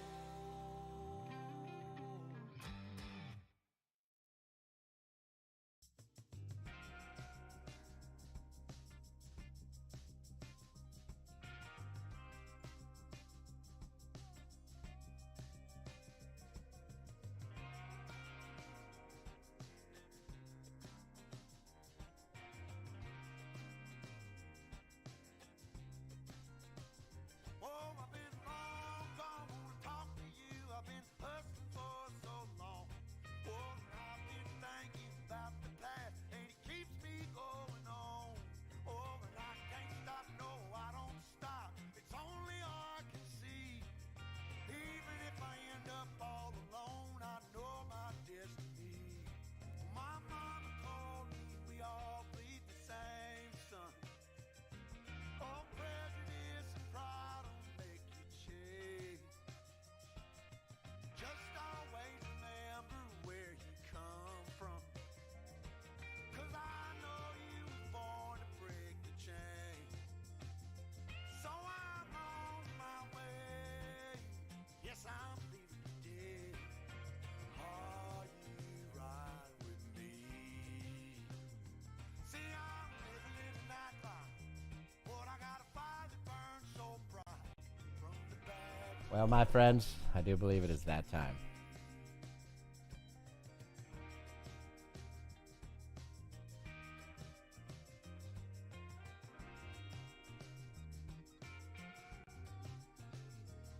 I've been long gone for so damn long. I'm muted, son of a bitch. All right. Bubbles, sir, let's get this video going. Whoa. All right, so you, because you're on my, there you go. Beautiful. There's you. Wow, there's me. So I will look a little different to you than I do on the show, because this is actually my webcam. Yeah. So they get the nice camera. Oh, look at you. All right. So first things first, I actually got to set up the cameras so that I get you in the overlays and stuff. Then we'll fire it up. Good. Oh, now bubbles check. Hashtag bubbles check. Bubbles check?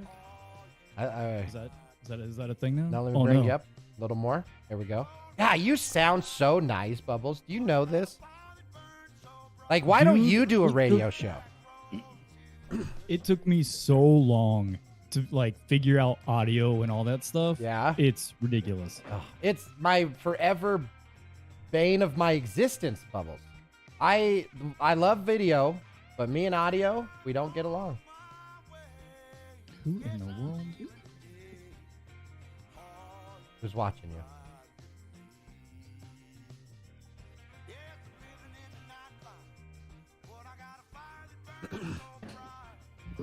Potential spam caller. Oh no! Get out of here, spam caller. Okay, so let me. All right, I see you. Do you see you? What?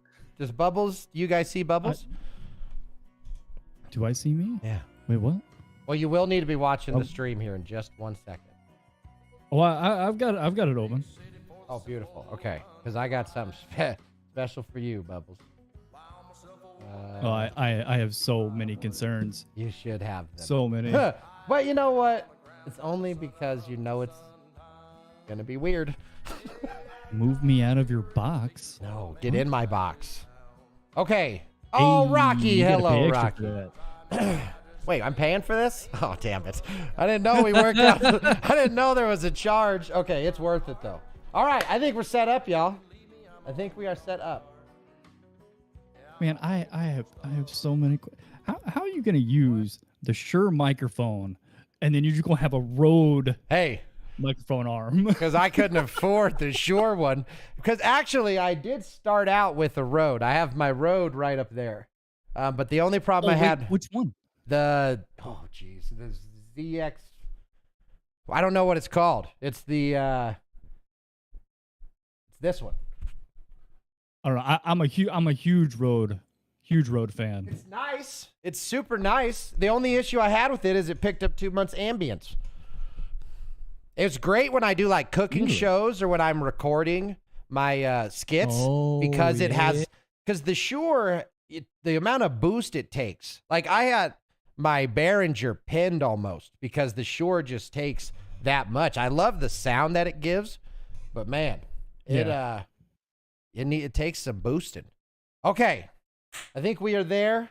I think it is time. I think the people are happy, and you're nervous, and I like it. Nervous is not something I would consider myself, but I am worried. No, don't be worried. I have no idea what you're doing right now. Yes. Let's do chat on or off the screen. I'm gonna do off. Or we'll mess with it. It does that. No, I like that more. All right, nice and clean, you and me. All right, Bubbles. If you're ready, if you're watching the stream, I will officially start it. I see it. Cool, man. All right, y'all. Let's check this out. We're about to meet and learn about the great Captain Bubbles. If you don't know him, he is a streamer on Twitch who brings not only laughs and inspiration to people, he just ultimately brings what we all need, a cool person to be in our lives. So Captain Bubbles, because you are one of the cool people, I made this one for you, brother. I hope you enjoy it. Oh no. Oh no. Santa Bubbles, put some whiskey under the tree. Ooh-wee. I've been an awfully bad boy, Santa Bubbles. So come give me a spank. It keeps going. Tonight. Oh God, dude, no. You are beaten. It is useless to resist. No. Just let me interview you next week. Please tell me that's your wife's.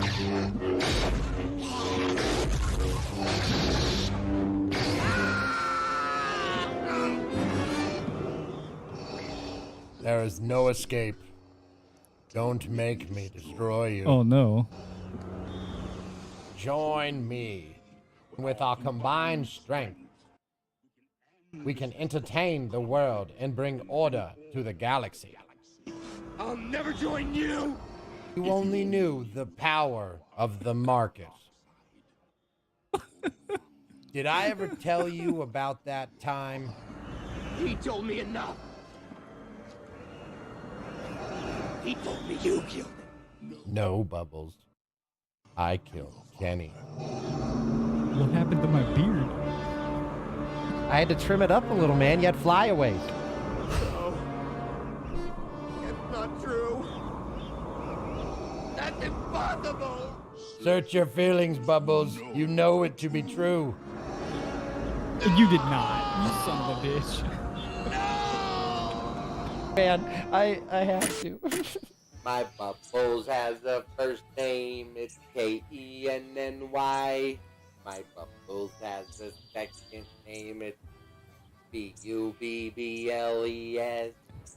I'd love to watch him every day. And if they asked me why, I'd say, Oh no. because Captain Bubbles has a way to make you feel good every day. How was that?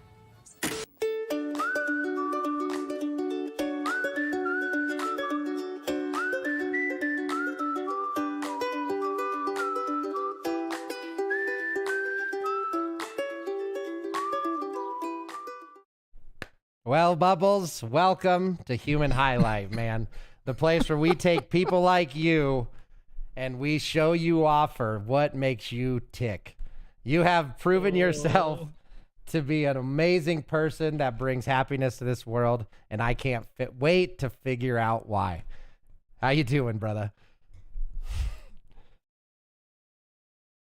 Oh man. I I have so many questions. Just let it soak in, let it soak in. Embrace what just happened, because we all experienced it, Oh. I'm trying to understand how your wife let you get away with wearing what you were wearing. Man. It's more that she let me get away with finally letting other people see me wear it, if you want to, Oh no. So it was a lot smaller than I initially had anticipated the robe to be. Or I could just simply be a little bigger than I anticipated to be. That's fair. Oh my god, man! See, this is what I wanted. I wanted him speechless. I saw that robe, and I was just, oh no. We're starting it. I wanted to start it, like you said, from the bottom, right? We can only go up from here. I'm showing that to my wife. Good, please do. I'm gonna show that to her. Please do. And the funny part is I don't even drink anymore, so I don't even have the excuse. That was all natural Marcus. That is neither do I. But after what I just saw, I might start again. I got another one back on the wagon. Oh man, or off the wagon. I don't know. Because ultimately what I wanted to do is make sure that I created something. One, the goal, not gonna lie, make you laugh, kind of make you speechless. But two, ultimately, the plan was, with a name like Bubbles, there's so many ways that I could play off of the name, right? And I just had to do that. And those are the three ideas that came up with, man. And it was just such a blast. Other than your picture almost destroying my computer. I don't understand how that happened. I truly don't know. Because from all of the data, it was just a JPEG that was 5 megabytes in size. Because essentially what happened, for those uninitiated, I was editing that video, and when Bubbles sent me these amazing headshots. Well, every time I dragged those files into the program, it just died. It shut down. I went down to 1 frame a second, and then ultimately the software would just crash. So the Bubbles virus, it was too powerful. So what I had to do is actually screenshot that picture and then use that file to cut your head I out. honestly wonder if it might have been my camera, because I guess in like the past week, like my camera got an update for my phone. Okay. It has like the 108 or whatever megapixel picture thing on it now. 108. And Oh, that's- like is that the next big hotness? No, it's not an Apple. It's an Android. Oh, okay, okay. Because I don't know. I got And, a Note 9. But so do you think it was too big? Maybe there was Interesting. just too much in the picture itself. Well, it did keep telling me GPU memory full. Right? And even though it didn't make any sense because the file size itself was only like 5 or 6 megs, maybe something on the internal data got like decompressed through DaVinci, and then it filled up my entire computer's memory. Yeah, DaVinci Resolve. Resolve. Oh yeah, I'm a big fan. I did Premiere forever, and it just caused too many problems in my computer. I don't know. I'm not even gonna lie. I'm using like a cracked version of Wondershare. Wondershare? I hadn't even heard. Is it from Germany? Is it Wundershare? Maybe. Hey man, you do what you gotta do. DaVinci is free though. Just so you know, you only got to pay if you want some of the fancy stuff. I don't do a lot of video editing. No? No, I really don't. The most video editing I've done is just like, what little videos I have on my YouTube channel, which isn't many. Yeah. Do you not enjoy editing, or is that not the type of content you want to make? I've kind of tried in and out. Be honest, I kind of lose a lot of motivation whenever I get into it. Yeah. Because I'm not a video editor. Yeah. I'm not good at it. And it's just one of those things. Like, if I spent like a lot more time learning about it and all that, I would probably be better at it, but I don't feel like doing that. Well, and if you don't get enjoyment at the end product, it's hard to want to learn to get better at something that's not really that fun in the first place. Because editing is a labor of hate. I mean, you really got to hate yourself to go keyframe by keyframe. Now, I will say I do enjoy picture editing, like creating thumbnails and things like that. I've done a lot of that. That was actually my favorite part of like starting the YouTube channel. Yeah. Was just making thumbnails. Like I enjoyed it. What do you think about video is different? I don't know. Because it's kind of similar. It's just- layers and adjustments. I honestly don't know. Maybe it's one, brain injury, and two, I'm not the smartest individual to begin with. But maybe there's just too much going on in video editing as to like with picture editing, it's just a static image that you're controlling each layer kind of thing. There's not a beginning, middle, and end like there is in video. Yeah, maybe it's just too much for my brain to handle. No way. Because the same thing goes for, so my sister, she does Photoshop a lot. And she doesn't do anything at all with video because Photoshop makes sense to her and video doesn't. And I'm the complete opposite. I hate making thumbnails. Like I make them okay. I made this, but I don't get any enjoyment out of Photoshop. The thumbnails are my least favorite part. But you give me a video to edit, oh baby, I'm a happy boy. Hey man, look, all I'm saying is if you want some thumbnails, just shoot me what you want. Wow, that's a big I ask. can make some thumbnails. Yeah? I can make you some thumbnails. Well, I got to say, I could never, Bubbles. Why? I could never. I got to say that at least once so you can ask again. Yeah, exactly. Yeah, and then when you okay, man, if you really want to, I would love to. Because I'm not a fan. I mean, they're fun. Lindsay's making the Marcus Radio thumbnails, and that works out for me, but yeah, I don't. I like making videos. I make a good video. Put me in a white silky, costume, one glove, and I'll be happy all day. Is what I need. No, I spend a lot. I think most of what I've spent my time on, as far as like content creation, is learning literally everything I can for every streaming platform. Yep. Like I know Rocky's in chat somewhere. He knows about the astronomical amount of people that I have quite literally sat in Discord with, gone through each individual setting, looking at all their PC specs, everything, getting all of it set up for them, Yeah. and all that stuff. That's hardcore. Oh, a fellow German Shepherd. Because you know we have a German Shepherd also. You've never shown me. Scarlet. Baby girl Scarlet. She's my... So you know the dog that's next to my desk on the Just Chatting? That's her. Yeah. Yeah. So she's... I've never seen her in the Oh, stream. man, I got to bring her in one of these days. And then we just got a new dog, Cheeks, who's like a German Shepherd Husky mix. Or Malamute and Husky. Yeah, she's a hoot. She's as smart as she is stupid. It's a weird combination. Yeah, that is the shepherd breed. Yeah. That really is the shepherd breed. It is. They're so smart and they know it, and therefore they are jerk and they're stupid. No, that is Arrow. It's really hard to like show him on stream sometimes because he blends in with everything. Black on black.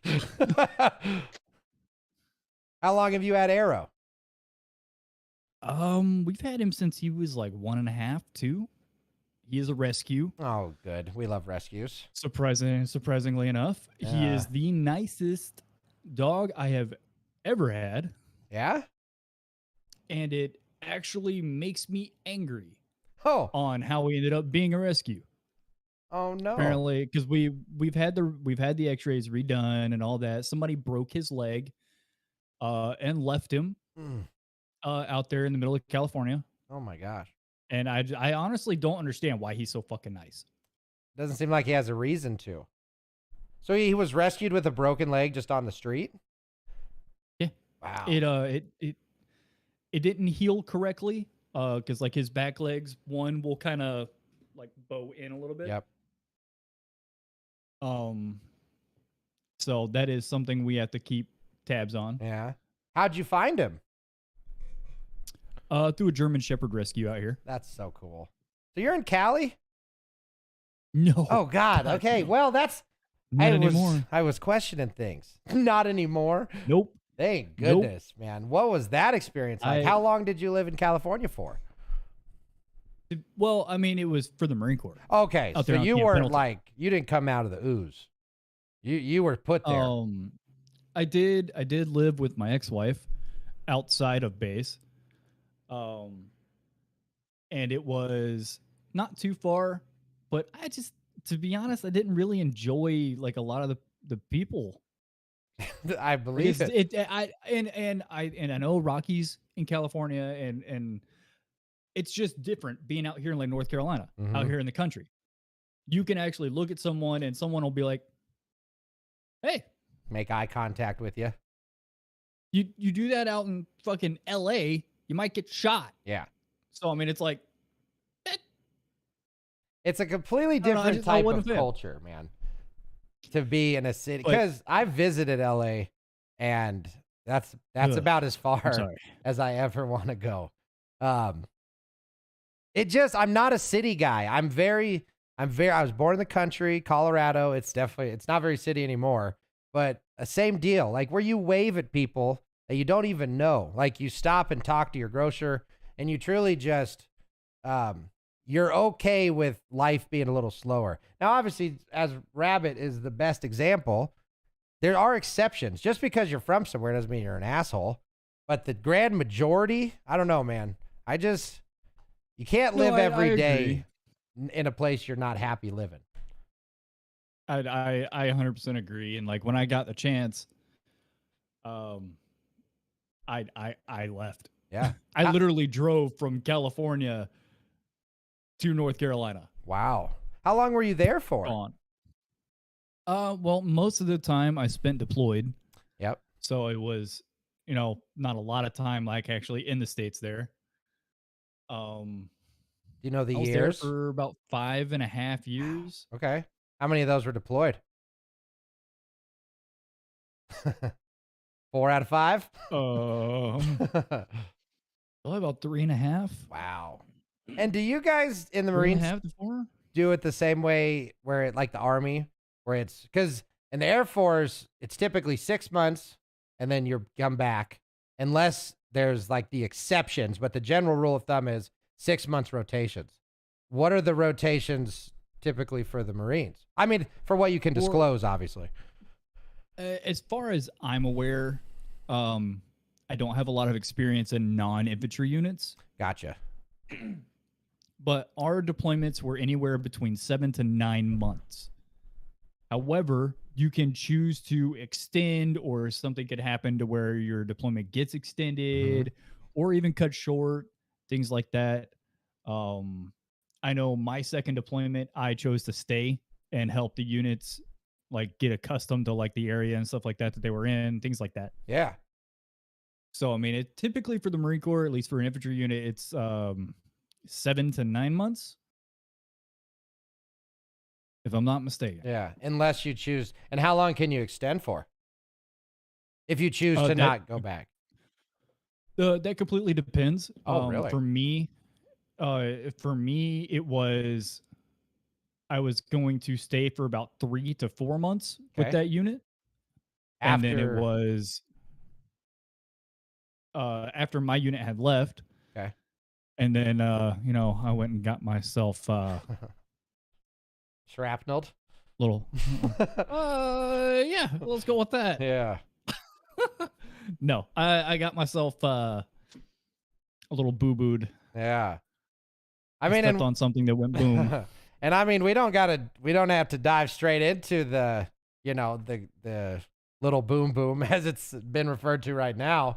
But I mean, it's a hell of a segue, man.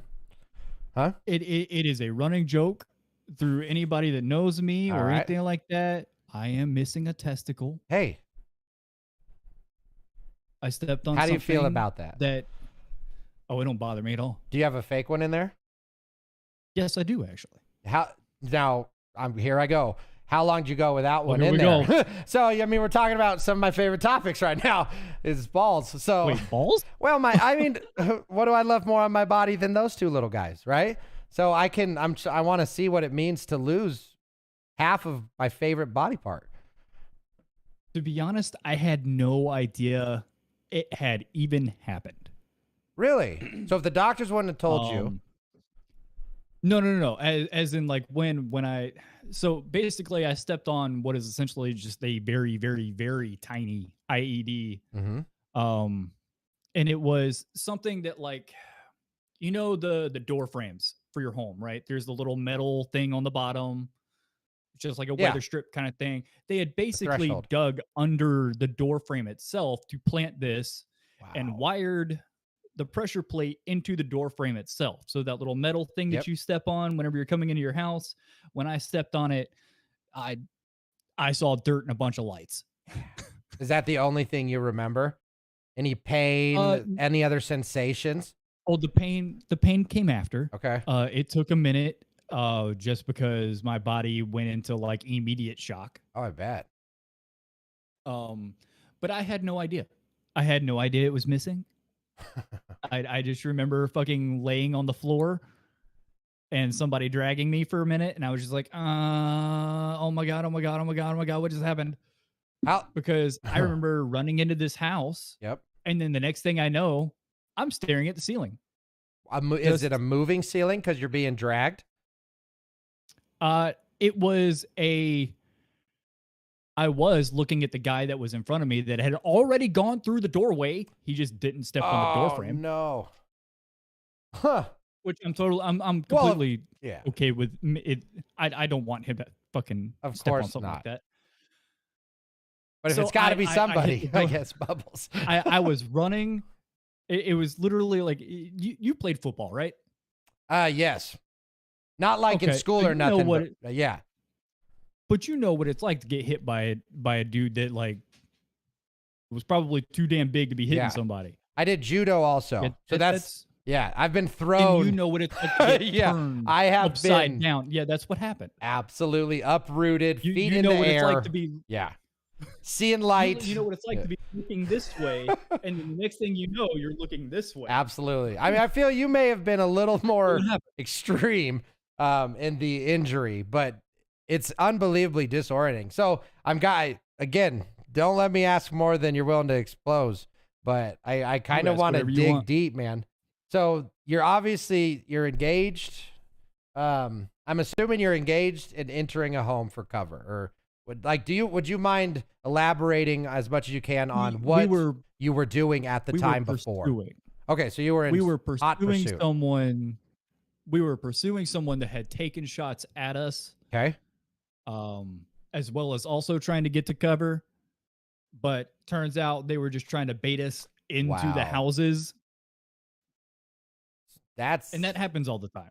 they A lot of people will think that the individuals that were working with the Taliban, the new Taliban, not the old Mhm. one, very distinct difference, are not smart. They're not intelligent. They are extremely smart individuals. Who says they're not smart? A lot of people think Interesting. they're stupid. They think they're just sitting in lot of caves, huh? people- Yeah, a lot of people just think they're stupid. They're not. Man, they should see them on the internet. That's one of the biggest. So before I got out, as you know, you get intel updates and kind of like, hey, this is what's going on in the whole idea of what is the U.S. military. And one thing that always stood out to me is how much they said these people are kings of the internet. They have learned to just get involved and get money and resources and everything. Oh yeah. All through social media, like out in front of everybody. It's wild. And no enemy that could live this long or survive this long should really ever be considered as unintelligent. Well, and I'm sure you probably had to do something a little bit similar, but for us, like to prepare us to go into that region, they even told us, don't bring your driver's license. Yep. Don't bring anything that would have your identity or your addresses or anything like that. Because one of the things they were doing, they were taking pictures of us all the time. That was one of the creepiest fucking things that I ever saw, was a picture of myself with a couple of my guys. Oh my gosh. Just on patrol. And I was just like, oh my God. Where did so you they really are just taking pictures. Where did you see that picture? We raided one of their compounds. It was an IED making the engineering plant, things Yeah. like that, where they had everything from maps to like where they were taking pictures and videos of our patrols. Our routes were marked out, everything. Did you see them taking pictures a lot of times? Or a lot of times, Yeah. yes. But there are some that have just been doing it for years. wow. And they know how to hide. I mean, especially nowadays, again, with technology, you think they don't know about telescopic lenses to be able to zoom in? They don't always have access to things like that. Gotcha. Okay. So they're more on the Kodak cardboard kind of thing. Or is it somewhere in between? I have seen some of those. Yeah. But no, it was generally just like small little digital cameras. Yeah. Like the shitty ones. Yeah, like the little gray guys, the Sonys. Yeah. Yeah. Yeah. Wow. But no, that was something that was always going on over there, and it was a weird experience because like if they ever got a hold of your information, like God forbid they got a hold of somebody's phone number. Yeah. I know that it had happened to the unit before us. They would actually call those numbers and tell your family, your wife, parents, whatever, that they have you. Oh yeah. They would ransom it. Like they get money that way. They're good at they're it. They're not unintelligent. They No. are very smart at what they do. I mean, it's almost one of those things. Do you feel that if they had the same type of resources that more developed nations have, do you think they would be more of a global threat than they currently? Because I mean, ultimately, they've been around a long time, and most more No. developed countries. Well, I guess the conflicts that don't evolve into global conflicts, which is more modern policing actions, as they're called. And like from Desert Storm to Afghanistan, the old Taliban, new Taliban, like these more smaller contained conflicts that don't expand as much on, say, the borders that old ones did. I would say if they had access to newer technology and things like it, everything from weapons to the internet Yeah. and computers and all that stuff, if they had had anything more advanced, I feel like it would have actually been harder for them and easier for us Yeah. because they thrive in the environment of they have the home, you know, Guerrilla tactics. what Guerrilla warfare. the Home field advantage. field advantage. There we go. Yeah. They've used this older technology for so long, they are experts at it. Interesting. But with this newer generation of technologies and things like that, it's so much easier to find, so Mhm. much easier to track where someone buys it from. Which that would make It would have sense. been easier to find them. It would have Yeah. been easier to find them, fight them, route them. Hmm. I think they work better with what they have. So you're saying if they were a more traditional, organized threat or army, they would have not been able to succeed because they would have been destroyed so much more efficiently. Because they can't hide in the 100%. shadows if you're a traditional army. 100%. Well, it's a lot harder to fight ideology, right? Look at Iraq. Yeah, absolutely. Look at Iraq. Yep. I mean, you look at Fallujah. Elaborate on was- Fallujah. I'm actually a little less familiar. Well, first, actually, Well, I am not a veteran of the Iraq War. yeah, you're a little young. Just knowledge of said things that happened. Like it was very much like they literally dropped papers saying if you're not a combat insurgent, you're not a combatant, get out of the city. It's coming. And then they literally worked one way to the other side. So that's where that Bombs It Over was- Baghdad song comes from, correct? Yes. Yep. By Andre 5000. Is he up to 9,000 yet? I can't remember what his name was. It was Andre 5000 is the one who sings that song. But Bombs Over Baghdad. So the Desert was- Storm. Fighting someone who you can actually see is a combatant 3,000. versus someone who could literally just throw their weapon in a ditch Mm-hmm. and they're already wearing the civilian clothing of everyone else around you. Just blending in. It's a little bit different of a battle. So I kind of jumped the gun because what I want to do first is, would you mind Uh-oh. sharing your tenure a little bit with us? I kind of want to just we jump straight into, your military experience, which I love, right? But also, as a well-rounded individual, I kind of want to get a better picture of before we got there. So when I say your tenure, I'm going to start with when you joined, and then I'd love to know about how long you joined for, and then more or less we'll end up right back where we started. So when did you actually begin your military career? So I joined back in 2009, if I'm not mistaken. Nice. And then obviously went to boot camp. Mhm. Went to infantry school. Had a very interesting issue trying to join the Marine Corps. Really? I had a outstanding recruiter, and I know recruiters get a bad rap all the time, and some are deserved. Mine was okay. My recruiter was amazing. He did literally anything that I asked of him. He fed me whatever information I needed, and he knew exactly what I wanted, and he got that for me. I wanted to be infantry, Yeah. and Was there a it specific was reason? What drove you to infantry? it thinking back on it, it's a stupid decision, or it was a stupid ideology of like I wanted to make a difference.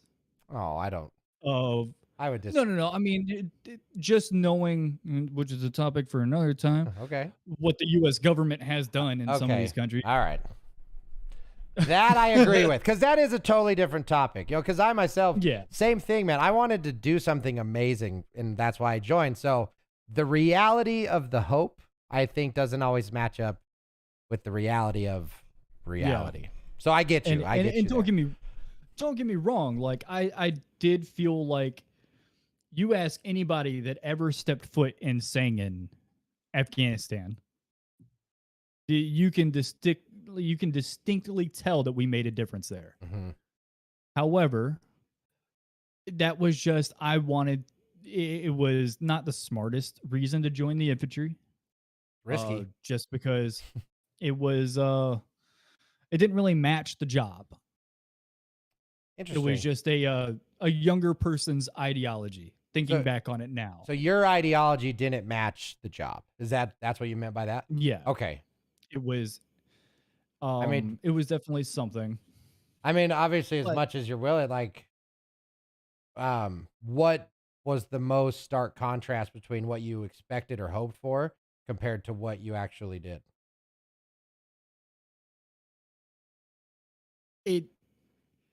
It was the dose of realism Yeah. Kind of the dark of a battlefield. Yeah. It was reacting to my first mass casualty event. Yep. Or dealing with the fact that the kid that I just saw begging for MREs is the one that just just fucking threw a grenade at me the next day.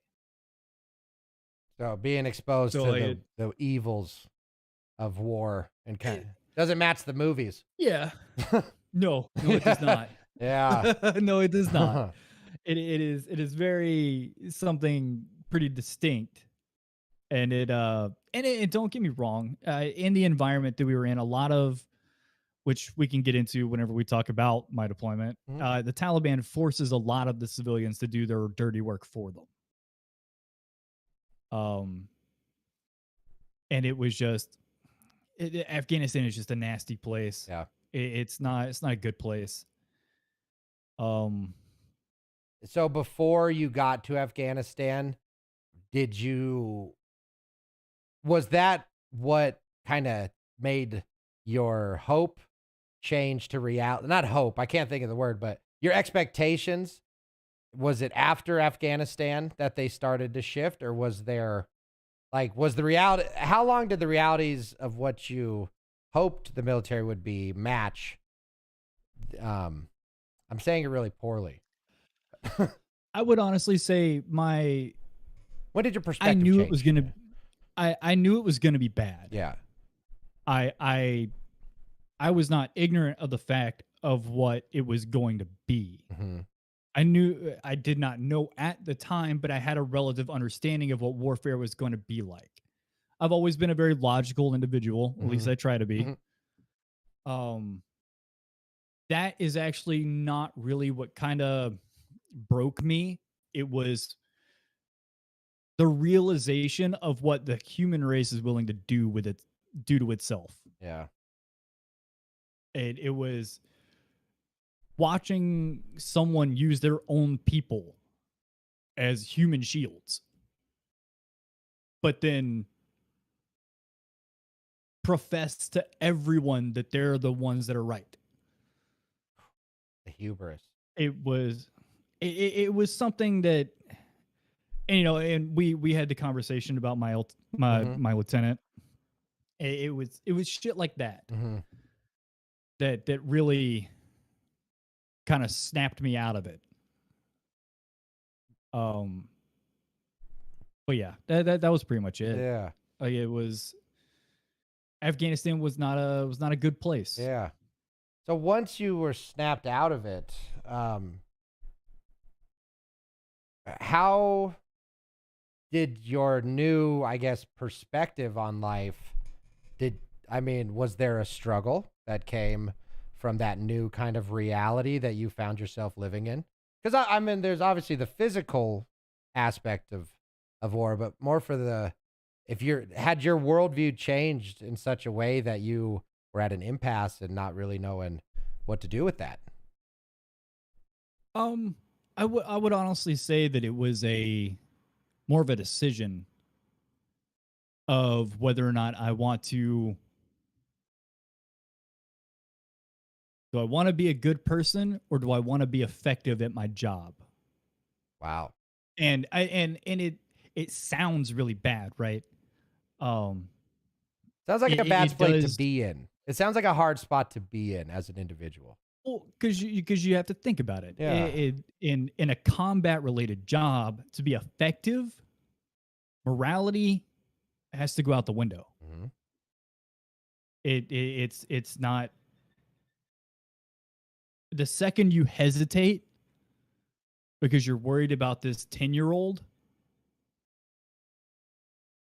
is the second one of your buddies dies because that 10-year-old was holding onto a grenade. It was just the reality of where we were. Yeah. And I cannot tell you how many times I have physically seen one of our Marines run over and grab a child and run them back behind cover. Wow. It is something built into the human race. Yeah, absolutely. You want to protect children. But it was the choice of do I want to be a good person or do I want to be effective? Mm-hmm. And if you weren't effective in Afghanistan, more than likely somebody was going to die. Well, you just said it there. If the cost of being effective is ultimately could be death, that's not, I hate to put it in such bleak terms, but that's not very effective either.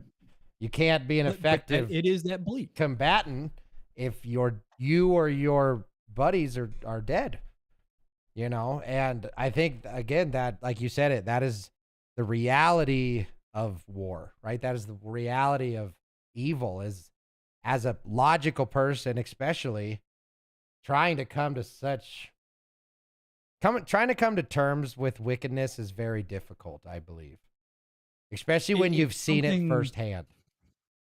It's something anybody is willing to talk about and say that they'll do this or they'll do that until they're actually confronted with it. Yes.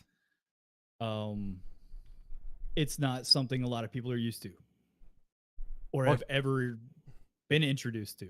Especially, I mean, even more so in modern culture. Because look at how much even people are removed from natural violence, such as your food. Like, they don't even see violence in how their meat is procured. I mean, most human beings in developed countries, you don't live in a big city, violence is only on the picture box. And it truly desensitizes people to the reality of even an injured individual, let alone an individual that is no longer alive. And no, I mean, from a military perspective, it's not just a stranger on the street. These are people you live, eat, sleep, work, and like every single aspect of your life is with these people. It's a different kind of family being in the military. I will say that it was I used the term it kind of breaks me or broke me, but it more or less just kind of gave me the revelation of humans will do whatever it is they want to do. It's true, man. It's true. And that hits me especially in the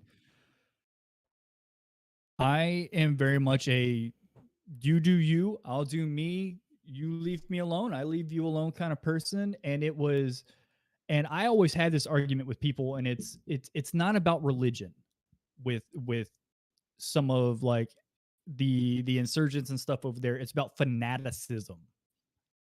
Really? Like about what topic? Like, what are they fanatical? If it's not the religion, what is? I guess I'm curious. What is it about? It's all religions, right? Oh, it's never about the religion. That and just like when people were so up in arms about Muslims being in the U.S., it's not about Muslims. Mm-hmm. Okay, my interpreter. We had this conversation. Yep. He's a lawyer now. Yep. In New York. Mm-hmm.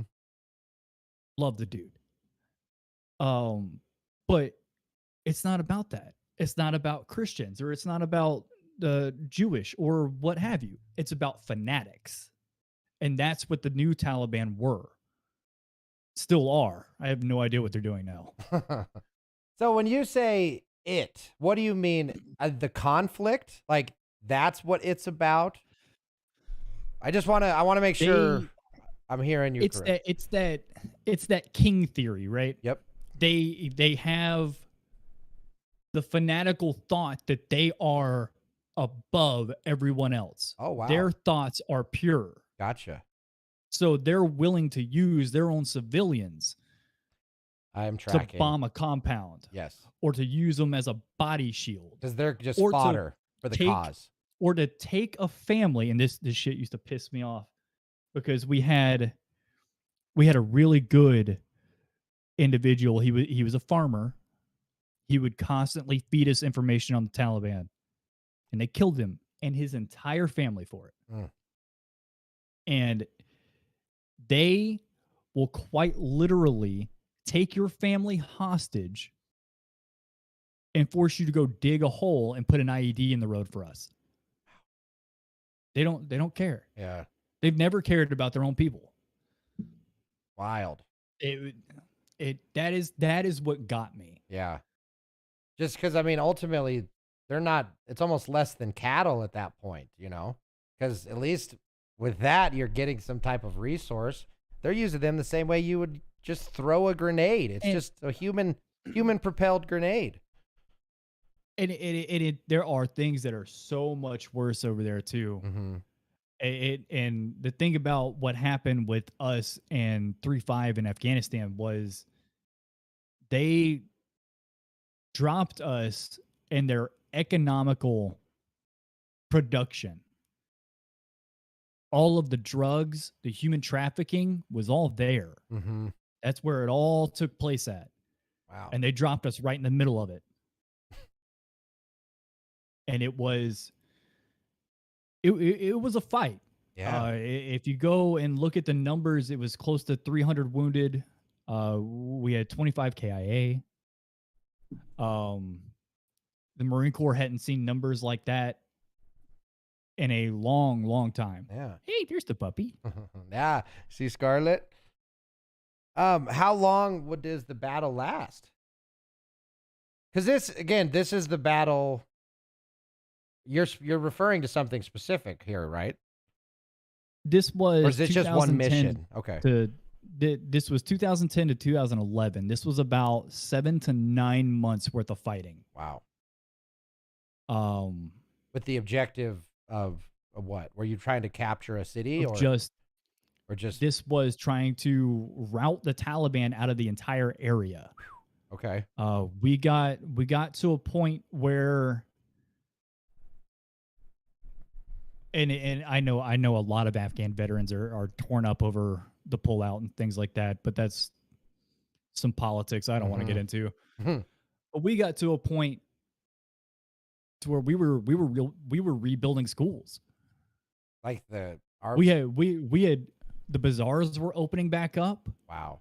We were helping them open up schools and stuff again. They were opening trade routes. We had cleared roads all the way to the main cities. Wow. So you guys are And essentially it was- policing and allowing the culture to breathe. That was an after effect Oh, okay. Okay. because we had to clear the entire area of the Taliban first. Mm-hmm. That was the hardest part. Wow. Because Afghanistan, if anybody's ever seen pictures of it, you've got every terrain that you can possibly think of. Including snow. is- A lot of people don't know about the snow. They did not tell us about that. We're being completely oh, honest. really? When we started working our way into the mountains and stuff, we started finding these caves and Yep. things like that they were working through. We got on top of one of the mountains one night and it had a blizzard. Oh, that's fantastic. How do you not Yeah. tell an entire squad of Marines that Yeah. there's going to be a blizzard that night? Yeah. Hey, deal with it, right? Wow. So were you guys outside in the blizzard or did you have a place to Yes. hunker up? Yeah, oh, No, we man. were just foot patrolling through the Oh. mountain. Marines. Yeah. Air Force guys were back at the hotel pool. Like, nobody tells us these things. Wow. We were just foot patrolling through the mountain and it just hit out of nowhere. Wow. Like, yeah, there was a little bit of snow just because there was precipitation, you know, up on the mountain, things like that. Nobody was expecting a blizzard. Yeah. Huh. Do you know what it's like to look through night vision in a blizzard? Everything's white. I was You gonna can't see say. shit. I imagine it's just a bunch of static because it's just white stuff falling across.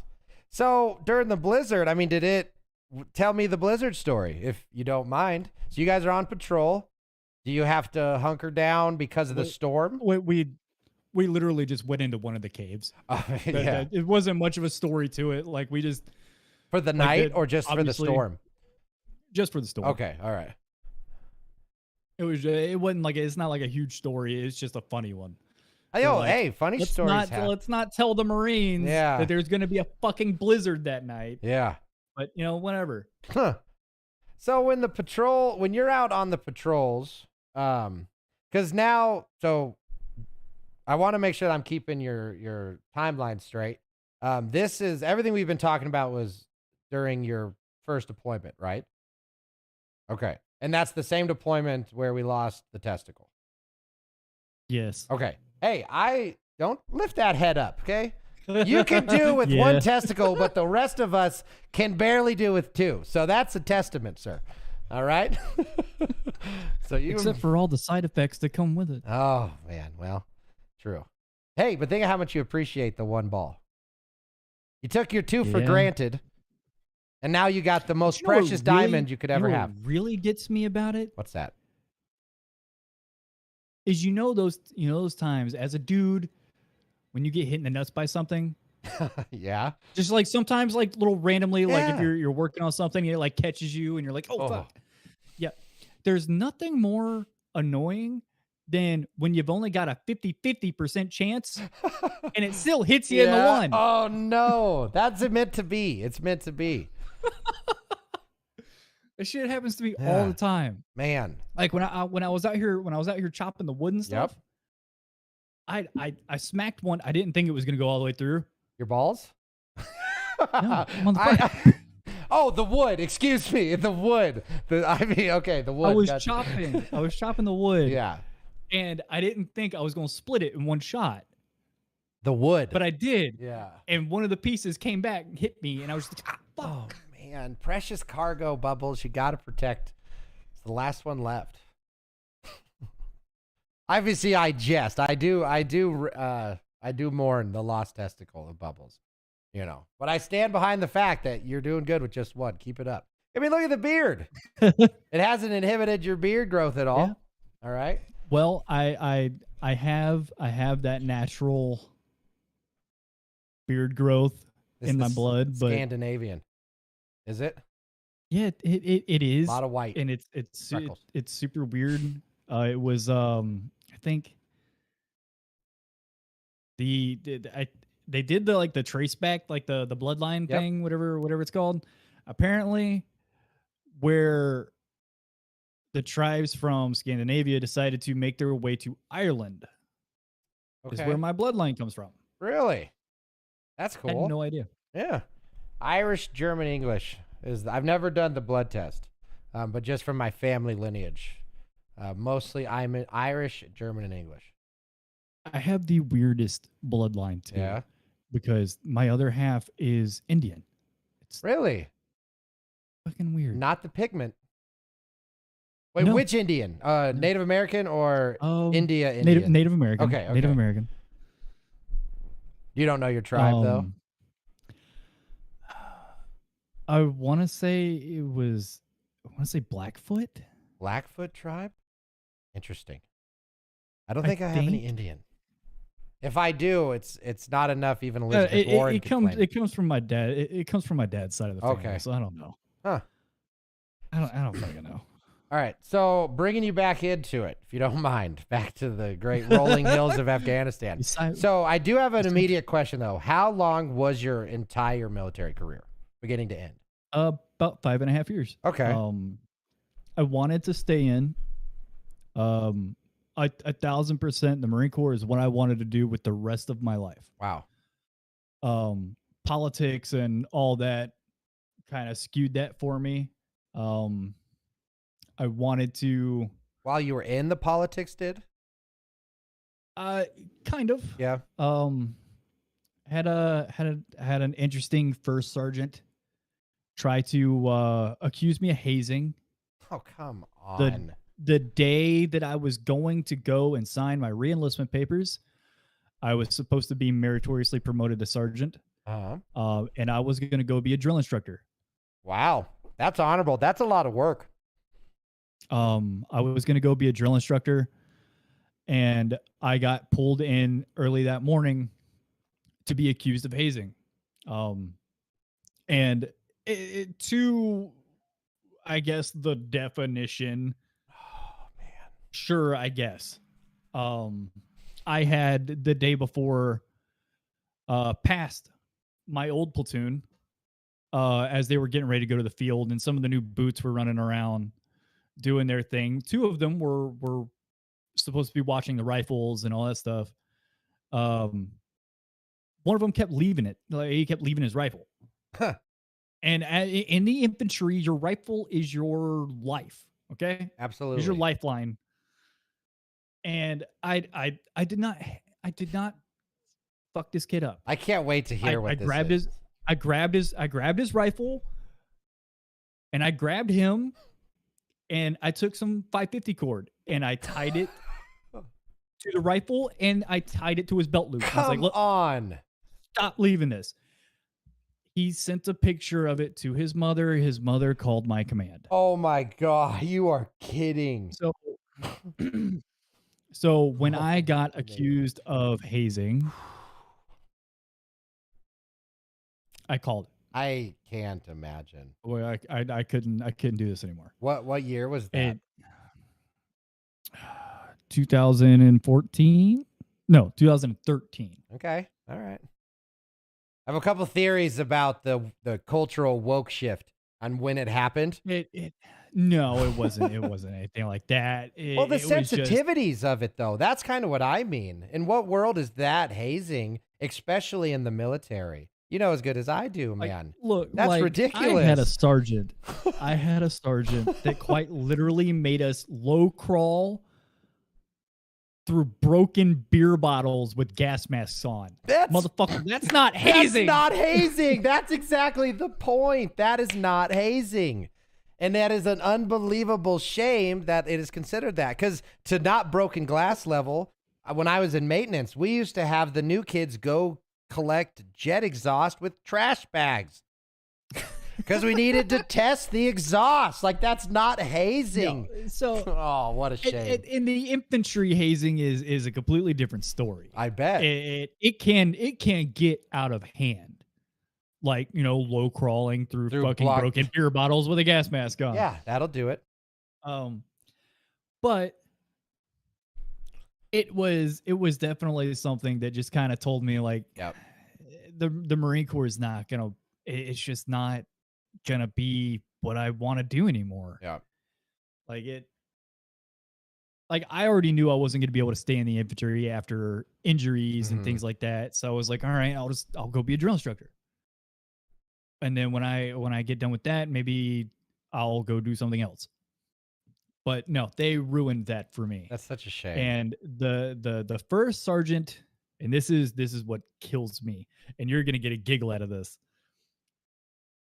The first sergeant that accused me of the hazing was actually a gunnery sergeant before his promotion that I had with me in Afghanistan. I can already see This is dude- going. Yeah. This dude broke down crying, threw his rifle in the dirt in the middle of a firefight, Wow. wrote himself up for a Bronze Star, and got his promotion after we left Afghanistan. That is the first sergeant that tried to hit me for hazing. Yeah. That sounds like a bad first sergeant. Don't get me wrong. I had great ones. The first sergeant is, I don't know if it's similar Air Force to Marines, but like first sergeant's a big point of like you look up to your first sergeant a lot of times. That's insane though. Oh, yeah. That's insane though, because that kind of No, stuff happens I more ha- than people realize. He's a sergeant major now. Yeah. Oh, that's a shame. Because I mean, people break down. Like, that's not what I'm judging this man for. It was the post self-reflection that clearly never happened that led to promotions undeserved, some could argue.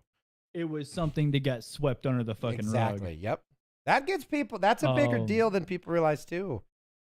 And the thing is like in comparison to some of the other gunnies that later became first sergeants that we had, I talked to you about him. It was Gunny Carlisle, the dude that quite literally, after he had already been peppered by shrapnel, ran back into a firefight and walked out with a Marine on both shoulders. Jeez, that is amazing. Like, no, Carlisle was, he was just a big dude. Yeah. Like, he had that, like, I know this is going to sound bad, but he had that, like, Neanderthal bloodline. No, Like, he I was get just- it. He's he big was just a boy, big dude. caveman. I get it, man. I know exactly that look. But he, in comparison to, like, that is a fucking Marine. Yeah. And then I've got this dude that breaks down crying in the middle of a firefight and then tries to accuse somebody of hazing. Like, you. Yeah. No. So that makes me want to ask you, when you joined the military, obviously we know about, a version of or a small iota of the atrocities that you witnessed, but before the wickedness, I'm more speaking to the culture of military. Was there any shocks to your system about what you thought the military was going to be in terms of like the people in the military versus kind of what you were shown or experienced from the people in the military? Honestly, no. Oh, I had been, That's great. I had been preparing to go to the Marine Corps. Well, at the very least, preparing to go to the infantry. Like all of my high school years. Wow. Like I already knew where I was going. I just hadn't made the decision on what branch. Did you have military in your family? Why did you always have that drive to join? It was just something I already knew I was going to want to do. That's awesome. I did have, my grandfather was Army Air Corps? His grandpa. No, he was in Vietnam. Okay. I want to say he was Army, but he was an MP in Vietnam. Okay. Yeah. Um, Military police. that's about for it. those that don't know. Oh yeah, military police. Yeah, I got you. But no, that's the only military I've had in my family. Yeah, but all through high school, you just kind of knew that that's the path you were going. Yeah, honestly, it could have been something of like, growing up like post 9/11, True. that kind of thing. But it was definitely something that I was always going to do. Did not really think of any of the consequences, but whatever. Well, you're young. When do we hindsight. think exactly? When do we think of consequences as young people? But no, I always knew I was going into the military. I always knew I was going to be infantry. I just hadn't made a decision on the branch yet. Mhm. And so probably about my junior year in high school. You picked the Marines? Or when Yeah, more. what about the it was, Marines was it? Like what made you pick the Marines?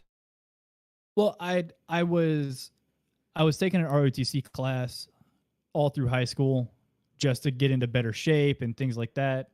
Never had any. It was a Navy ROTC. Oh, seaman. Had a captain in the Navy who was actually in charge of the program. Amazing individual. And then I think around our junior year, a first sergeant from the Marine Corps joined the program. Oh.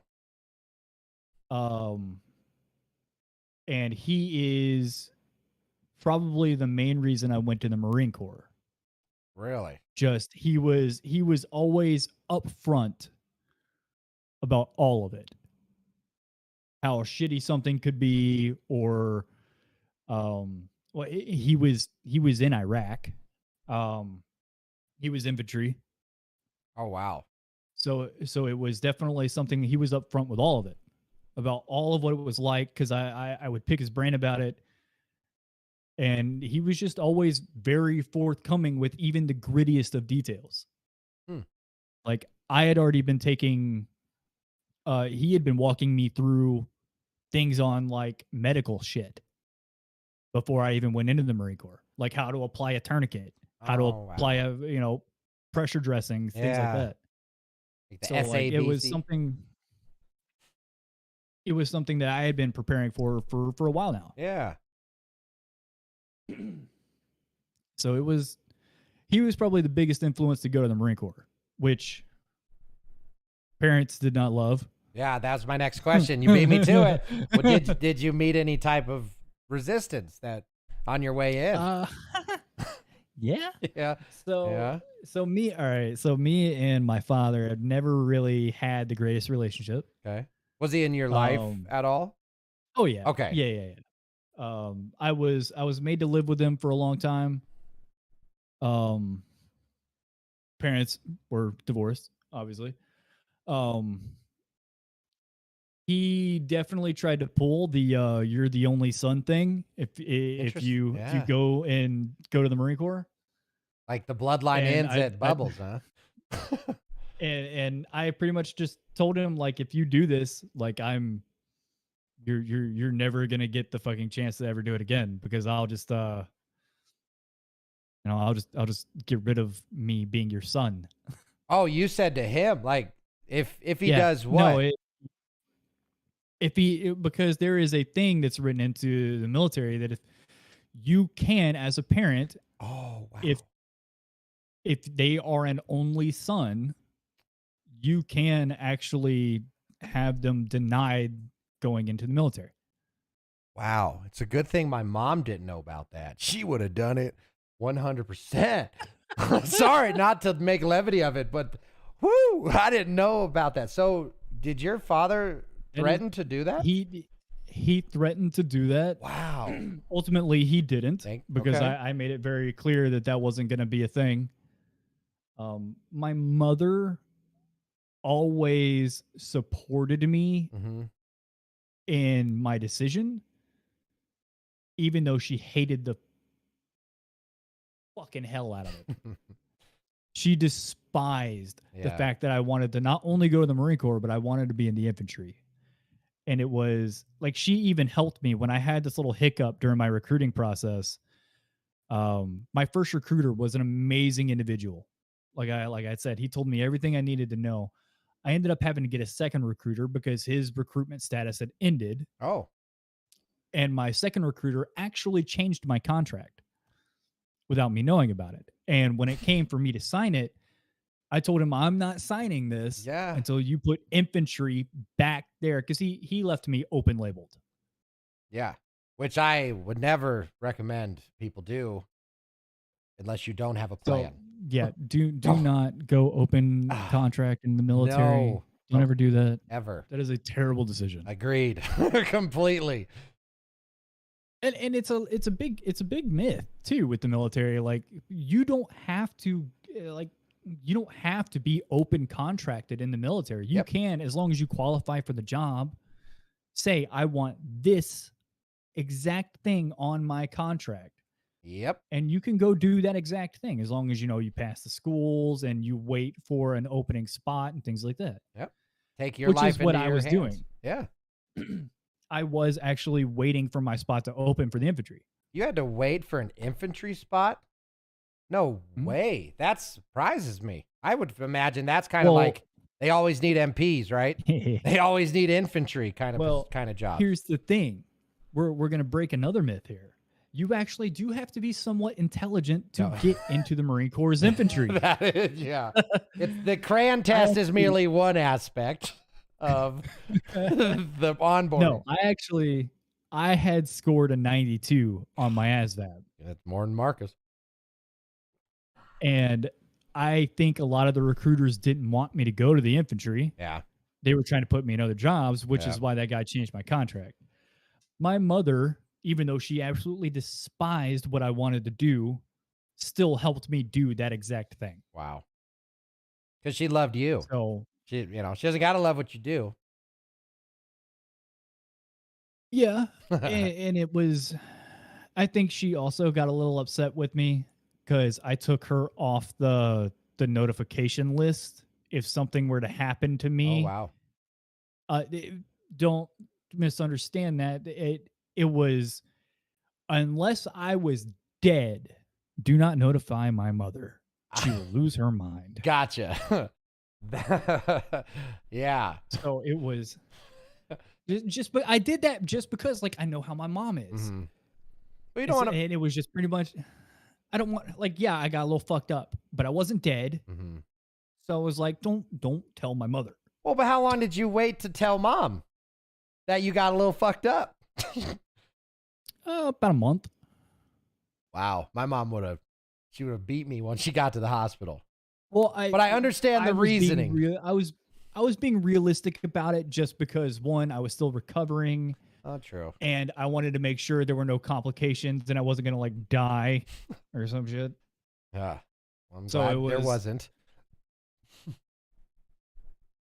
It was definitely So- definitely something different. Well, now I I don't gotta think she ask, liked that very much. what when did you finally realize it was time to tell mom, and how did that go?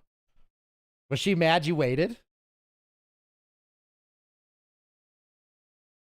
I don't really know how to answer that one. It's all right. We could move on. But I feel like she might have been a It little was- pissed you waited. I may or may not have like kind of flubbed some of the details just I'm fine, mom. a little scratch, not a big deal. Oh. Well, No, you it know, was- there's it nothing was- wrong with protecting your mom. No, I just didn't want her to freak out Yeah. about something that like I'm gonna survive. Yeah, I So respect it was- that. It was fun. Was contacting mom, that kind of leads me into after the injury, was there, like, if you don't mind me bringing it up, like, did you have struggles that you had to, some demons you might have had to face in the recovery after that injury that you wouldn't mind kind of talking about that journey a little? As far as like the recovering, I Well, mean, just in getting your life back, I having- guess. honestly, like the injury didn't affect me that much Oh. other than like my right side is pretty messed up. Right knee's been partially replaced. They've been telling me my right hip is probably going to need to be replaced. I've got some spinal, what do they call it? Spinal compression. Yep.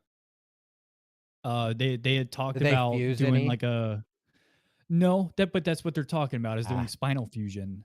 And I've just like Ray, my dad has had a part of his back fused. Oh. And I remember what that was like for him.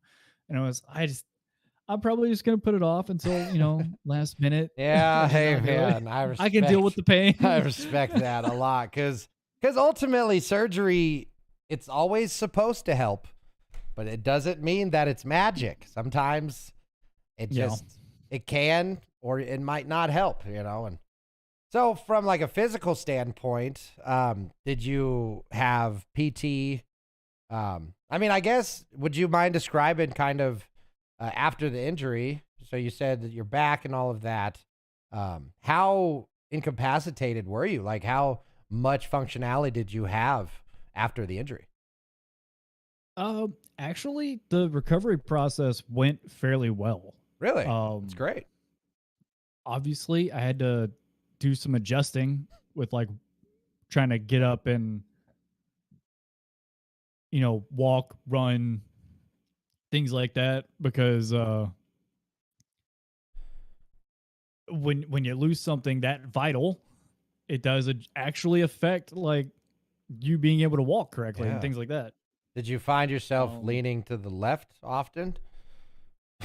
The weight distribution? Because one thing I got to point out, No. Bubbles, is you're either just a very humble man or one of the toughest sons of bitches in the world. Because I kind of want to remind people that this injury did involve like the loss of a body part, and you were thrown into a wall, and you're playing it off like, well, you just kind of got up and scratched your balls off and moved on. Like, what? Oh, no, were- no, no. Was there surgeries no. that were involved? There was no getting up and walking Well, away. I'm not Like, trying to get the it- gross the details but- are the details get kind of gritty. Yeah.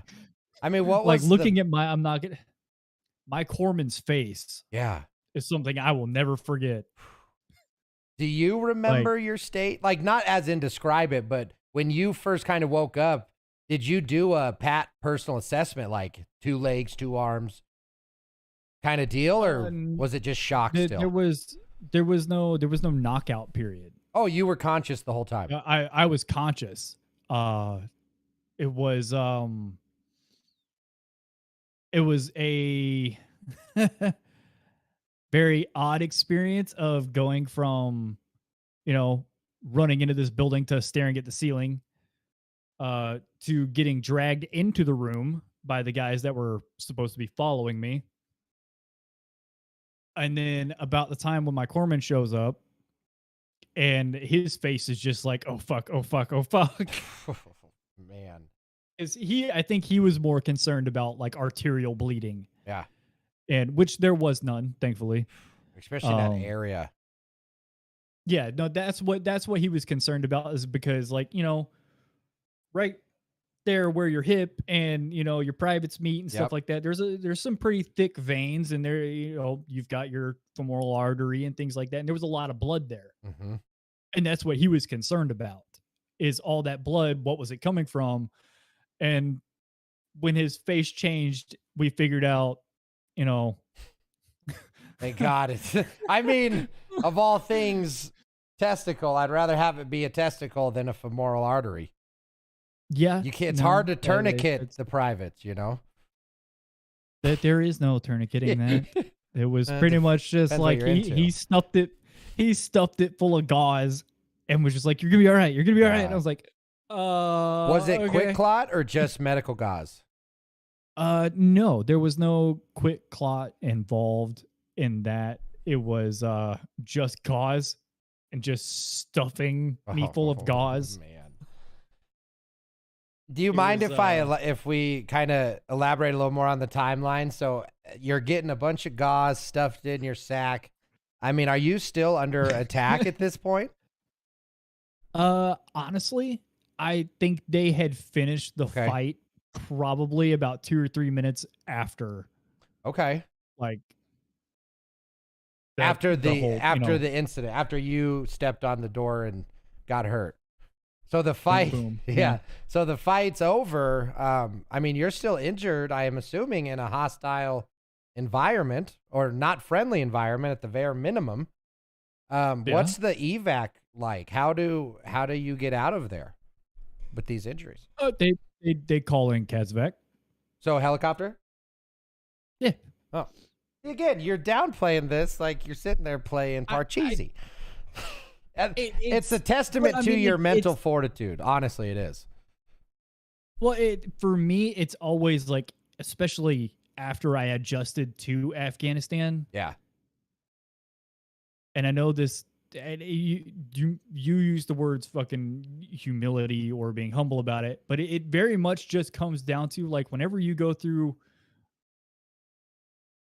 kicking in a door, you're going through that door, you're either gonna die or you're not. Yeah. It really just comes down to that. Like, you're either gonna get shot or you're not. Like, it's, I know you use the words humility, but it's just the basic facts to it. So desensitize. When you go through desensitize. Yeah, maybe. How long did it take? And I know this is, I ask kind of some stupid questions sometimes. This might be one of them, but do you remember? Actually, never mind. I was gonna ask the moment of desensitization, but I believe we had already talked about that, and that's, I apologize. Yeah, that's fine. So no. I just wanted to, so after the desensitization, have you regained any of that? Like, I know you said you made a choice. Yeah. And it's really just, you've made the choice to focus on the good in the world. I try to. Yeah. Um, What makes it hard? It's very just because I've seen what humans are willing to do to each other, man. Yeah. I've just like I've seen it. Do you find It's so weird to say, but Yeah, I mean, it's not weird. It's a very true thing to say. I mean, you have a perspective on, especially like compared to Americans, the perspective on the world that entire generations of families haven't seen. And I mean, you saw that as a very young that's man, fair. you know. So you've taken on generationals worth of knowledge in a negative connotation that you now have to compartmentalize for the rest of your life. And I don't say this as like a woe's bubbles. Oh, did you turn your brightness up too? Yeah, I adjusted your color a little earlier. Oh yeah, no, I was turning my exposure up because I was looking at Discord. Yeah. So with Do I that, need to turn it back no, down? you're good. You're good. So with, Okay. I guess, the fact that you can say, you know, I'm not gonna lie, man. It's pretty inspiring to hear how you have such a very true and raw understanding of wickedness that exists in the humanity and in the human condition. And honestly, you present yourself not as that person. Like you have, for all intents and purposes, a very optimistic and inspirational aura that you inject into this world. Has that always been the case? Or is this a new venture that you're taking on? I don't really know what you're going for here. Well, So what do you mean? Well, from what I've heard, kind of my perception is you've made a choice to What do not. you mean you heard? Well, like you told me from your mouth. Oh, okay. The I was words, about to say, who when you I heard? heard the words that you said, I really get the sense of an individual who has made a conscious decision to not live as a miserable bastard and instead chooses. My wife wouldn't agree. Well, you do great on the internet, but instead chooses to actually be the opposite energy in the world as the wickedness that you are very aware of. You know, and I guess my question is, have you always been kind of an optimistic-esque person even before the military, or has your perspective kind of molded you into someone who wants to fight off evil with positivity? I wouldn't. I wouldn't say I'm an optimist as much as a realist. However, I have, at the very least, since the Marine Corps, found ways to make light of how shitty a situation could really be. Yeah. Respect that. It is it. Well, and also not be controlled by it. Because that's a part that I guess that I noticed the most is you are not dictated by your demons. And you are very comfortable with your demons. And as a man who's sitting in a bar of demons, like to make an analogy, you still somehow manage to smile. And that's inspirational, brother. There's a lot of people who can't do that. I can say this, and it's one thing I will always preach to people all the time that have dealt with traumatic events, things like that. And it was something that I had talked about with, not a promotion, by the way, in a mental health podcast with me and Nines, is Definitely a promotion. one of the biggest steps, at the very least, what worked for me was stop being in denial and just accept the fact that the things that happened did actually happen. You can't go back and change it. Yeah. You can't ever. And it was one of the things that beat me up all the time is about the situation that me and you had talked about. That I don't exactly like talking about it in public all the time, but Which it was is fine. definitely something that it broke me. And I spent years after with a terrible drinking problem, always thinking about what could I have done better? Could I have been faster? Could I have seen what was going to happen before? I kept trying to come up with all these astronomical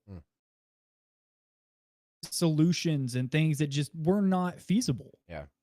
it took a long time for me to get to that point and dealing with, you know, the demons or whatever you want to call them, Yeah. of to the point of I couldn't have changed anything. Can I sit here and wish that I could have changed it? Yes. But the simple fact was understanding that I could not change anything. It's already in the past. Like acceptance of the things you Yeah, have no power it over. it was definitely something that I had to deal with. Um and especially and I know there might be some people from my channel in here that I have always said I am not a good person. I have never claimed to be a good person. But I do try to do right by people. So it really just depends on mean, like some- your view yeah. of me. I mean, some could argue to be a good person, you must try to do right by people. And ultimately, I'm a very firm believer of you are not only beholden to your past, because as much as people can do things that would, for all intents and purposes, disqualify them by as being good, I truly do believe that if people make a true and honest attempt to live a good life, be a good person, they are. People are allowed to reset in all facets of the world, including not only like moving on from past tragedies, but also being able to claim that you are now, in fact, doing a lot of good. Because ultimately, Yeah, from my no, I mean- perspective, and everybody that I know that's met you, future, I mean, from where we met you moving on, you definitely are a good person to us. it's all perspective. Absolutely. Such is the entirety of our life, you know? But no, it for me it was definitely it really was just finally coming to a point of I cannot change Mhm. the things that have happened. And I just finally got to a point of accepting that I couldn't have changed a damn thing that happened. And that's when I kind of got to the point of being able to talk about all those things. Yeah. Even down to the grittiest of details. I always tell people, and especially other veterans and things like that that have been in combat, that sometimes it's not you versus the enemy that affects you. It's losing your people Mhm. that affects you the most. And that's what affected me the most. And it was just finally coming to that acceptance that like there's nothing I could have done to change that. Yeah. Was there That it got me to the point. sorry, I didn't mean to interrupt, but was there Oh, no. was there would you mind, if there is anything, like what helped you get, because you said you were struggling with like some alcohol and, you know, facing the what you had dealt with. Could you contribute something to that, what helped pull you out of that, finally gave you that acceptance, or helped you accept it, I guess, like the journey to get there? I may or may not have accidentally punched one of my staff sergeants in the face and broke one of his teeth Yeah. in a drunken rage. now being the Oh, good, I just imagine. Sorry, I got like, I kind of got chills thinking about punching my sergeant in the face, but I see what you're meaning. Being the amazing staff sergeant that he was, Yeah. he was an Iraq veteran, also infantry, knew what was happening. And instead of, you know, getting everything on paper and things like that, he sent me to go get help. Mm-hmm. He put me in one of the drinking programs and things like that. He sent me to go get help instead of ruining my career. Yeah, absolutely. And that was definitely something that helped me because I had been with that staff sergeant all through Afghanistan. It definitely helped me get to a point of the drinking was not helping. Yep. It killed literally any understanding that I was going to have. And at the time of all this drinking and things like that, I was a team leader. Oh wow. And how many troops? it was I guess I don't know how for you the Marine- guys do it, but Well, for the team leader for the Marine Corps is just like, you've got, your saw gunner, your assistant saw gunner, and then you've got 2 others with you, and Okay. that's just a little 5-man team. gotcha. Okay. But it was definitely something for me that it occurred to me after I started getting the help that I needed, Mhm. that how the hell were any of these guys going to be able to depend on me when I was drunk from sun up to sundown? Yeah. Like, I was showing up to work that way. I was PTing that way. Like, Damn. it was Barely PT it was sober. bad. Like, I wasn't doing well, man. Yeah. And it was definitely something that, like, and it pisses me off to this very day that the military does what it does with mental health. Mm. But Well, that's just always been a Well, it used to just be called shell shock, even back in the day. I mean, the understanding of one, PTSD, but also just combat fatigue. There's so many new mental conditions that are being learned about through like the effects of the military that I just don't think ever were even considered before. Even as short as, 10 years ago when I was in. Like, they were just barely talking about like PTSD and like the suicide effect and all that stuff. I mean, do you remember when the 21 push-ups challenge? I don't understand where that came from. It's doing from a push-ups guy. don't do nothing. Yeah, it came from a guy who committed suicide. But ultimately, I agree. That's an easy way to get likes and clicks on a YouTube. But how about you go and sit with a vet, talk to him, maybe? Dude, I understand the intention behind it, but it doesn't offer any real road to help. Nope, doesn't. It just makes it seem like, oh, now I'm marketable. Cool. Or, I mean, for me personally, it's like, oh, so now I'm just one of those vets that wants to blow his head off. And I don't mean to say that lightly, but it can be infuriating, man. Yeah. It's like, fuck y'all, man. This isn't a joke. This isn't a challenge or a competition. Like, I understand they're trying to raise awareness. Sorry, apparently that hit a button that I didn't know I was a little sassy about, but there's ways to genuinely help people. There ain't nothing wrong with that. Hey, man, I agree. We need a little more sass in this world. But perfect example, like what your sergeant did for you, real help. Didn't ruin your career, didn't ruin your life, took a punch to the face, and realized that that's the price of helping someone who deserves it. That's real help, man. Granted, he did beat the shit out of me to stop me from, pummeling him. But, whatever. Hey, a little tit for tat, a little elbow for fist, hey, it happens, man. But ultimately, he made the hard choice. And I would like to think, look at you because of it. No, he did help me quite a bit. Yeah. So you actually had, before you got out of the military, you had kind of like a come to terms with what had happened before you even got out. Yeah, I just want to make sure I'm understanding your timeline correctly. Yeah. I had a little bit of understanding, but the real understanding didn't come until after I got out of the Marine Corps and I was working privately and things like that.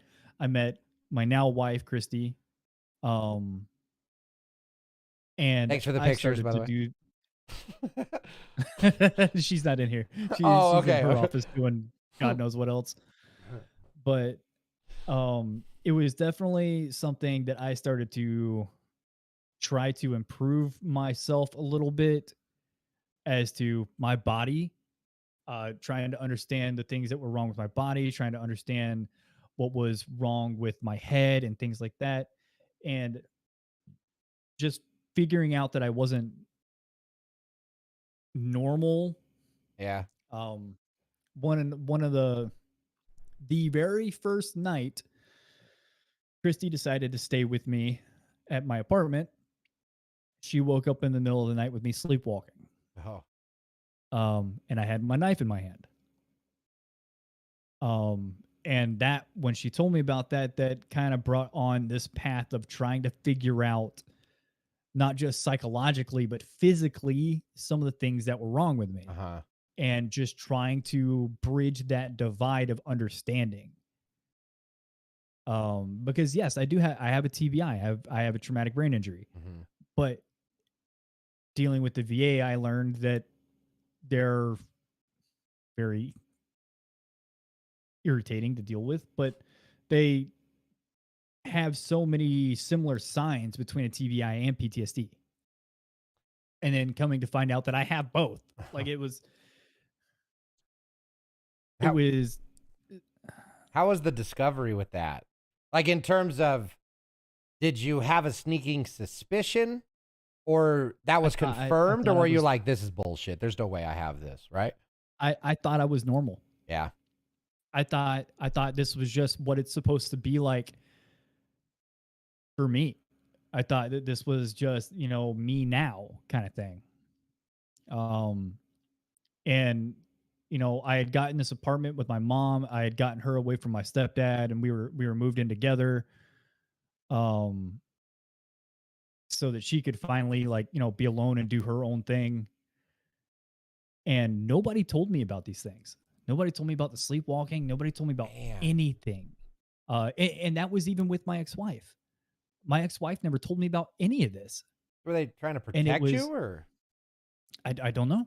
Just nobody ever told me. Wow. Nobody ever told me like what I was like. And then I started seeing these things and hearing these things from other people, and they were like, "Yeah, you've been doing that for years." And I was like, "Fucking, why didn't you tell me?" What?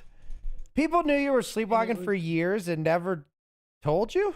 Or certain behavioral concepts? That's crazy. And then there were just things that like I'd have to go dig it out. But Christy went and made this fucking thing for the VA where she was writing out like signs and shit that's not fucking normal. It's like fucking college rule fucking notebook paper, and it's like 2 pages back to back. That's what you were writing? And I'm just like, no, that's what she wrote. That's what Christy wrote. And I Wow. was like, what the fuck? Like, I thought I was normal, right? Like, Yeah. I thought like this is what it is. And then I started to actually learn like some of the things that were wrong with me. And it helped the healing process more so, finally understanding what were some of the things that actually were affecting my mind, Wow. physically and mentally. Yeah. So like with the gaining of this knowledge, you started to gain clarity about your individual situation. So what made you, obviously you said the knife, like you woke up sleepwalking, and did you just say, I'm going to start researching? And is like, how did you work on gaining this knowledge that eventually gave you a little peace? I started working with the VA, which that took forever. Huh. But come to find out, I went to go start my first year of college, and I ended up going to the counselor that Christy used to go to Mhm. when she was in school, and she helped me figure out a lot of the mental side of things that weren't normal Mhm. for just the normal human being. You have like an example you would mind sharing?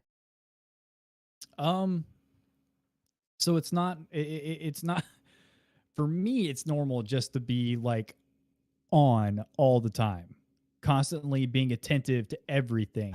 Hell, Yeah. when I'm walking around, I still look at the ground. Mm-hmm. I know we had that conversation. Like, I still look at the ground whenever I'm walking around sometimes. Yeah. That's not normal. Yeah. That is not, that's something that's ingrained in me now. Yep. But for the normal human being, that's not what it's not supposed to happen. Yeah. But I'm from an environment now that if I didn't watch where my footstep was gonna be, something goes boom. Mm-hmm. So yeah. It was. And you just didn't It was- realize that you were still kind of always in Afghanistan. Is that, I mean, I just want to make sure I understand right. That's kind of what I'm hearing. Because it was normal that's for kinda what an it came out to be. infantryman. That's normal for someone deployed. But you just found yourself doing all of those deployed behaviors when you're not supposed to be. The best way that I could think of it was there's a switch, Mhm. right? Yep. There's a switch for people like myself who are in the infantry, who are in combat, and things like that. You've got to be able to flip that mental state on and off. I eventually got to a point where I couldn't turn it off anymore, so Yeah. it stayed on. Yeah. It And you didn't even realize it was on. to me, yeah, I never realized. Yeah. Like the constant immediate aggression to something that seemed out of place, or one of the weirdest things that ever happened, and is the very first night that I moved into that apartment with me and my mom, is she went to go to work. It was about, I don't know, probably midnight. It's dark as fuck outside. There's nothing in the apartment, but I'm hearing all these new noises and stuff, and I can't figure out where it's coming from. I started having an anxiety attack. Yeah. Because the noise, Next thing I unknown noise. Before I realized it, I'm sitting in this corner with my knife in my hand. Hmm. And I realized that, like, if my mom had came home at that time, what would I have done? Yeah. Could I have been a danger to somebody around me? And that's really when, like, I started trying to, like, figure out all these different things. Wow. And like to have that epiphany, one, alone, and then two, during like a state of anxiety. I mean, that's pretty profound, man. That's not an easy place to be, thinking, like, basically backing yourself into a corner because of an unknown anxiety, essentially an anxiety attack, but it doesn't represent itself as that. You just think you're doing what you're supposed to be doing. That's It's been such a path trying to Yeah, understand man. all this stuff, it's amazing. but it really has brought a lot of knowledge with it, Hmm. and a lot of understanding that everybody's going to be different too. Absolutely. PTSD isn't just PTSD for somebody else. And it has been a huge path of just trying to understand mental health for me. And that's why I've always been such a big advocate for it. It's because I witnessed what we were doing to each other in the Marine Corps, Yeah. because we weren't allowed to search for mental help. Yep. You don't want 'Cause, to like, ruin your if you were to- career. Well, yeah, because Yep. that's what would happen. Yep. Like, the second that you said that you weren't okay, they'd send you to what we called the wizard. I don't know what you guys called them. But if you got labeled as having PTSD, you were essentially kicked out of the military. Yeah. You were probably, administratively or honorably discharged, or you were sent to a different job, but they were going to take you away from all these people you just survived with. Yep. So none of us would ever go and, like, seek actual help. Yep. We would just drink, beat the shit out of each other. Yeah. Make up your own Everything. help. I mean, do you think So it was. what do you think there's a way to fix that, or do you think that's just kind of military, man? Do you think that's the nature of what the job is? Like, is there a way to make a well-rounded warrior that doesn't destroy these young men? I think it's a very temperamental subject. Yeah. As to my understanding now versus a couple years ago, or even further back then, there's a difference between me when I was in my recovery and now in my understanding. Mm-hmm.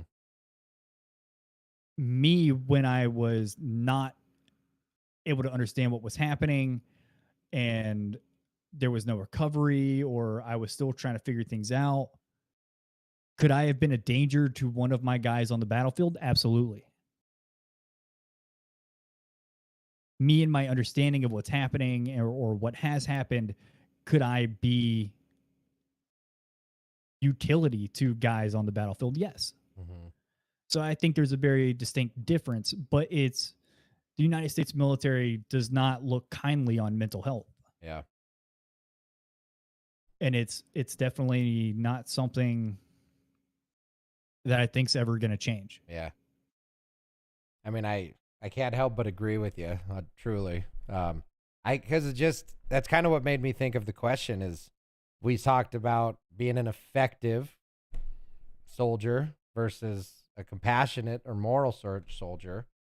And at the end of the day, push comes to shove, war doesn't really allow you to be both. ROE doesn't, No. rules of engagement don't survive the first bullet. You know, and it's just, you know, it might be a question without an answer, but it's, I imagine, at least recently, is one of the biggest struggles that the military has to truly conquer. How do we not destroy these people while still being the U.S. military? And destroy, as in destroy our own service members while still being dominant on the battlefield. I honestly, I don't have like an answer for that. Like it just, they really have never. Do they give people an outlet for mental health? Yes. But in doing so, they can absolutely ruin somebody's career. Yeah. It's true. It's There- crazy. there's no both ways where you can go get the help and then come back.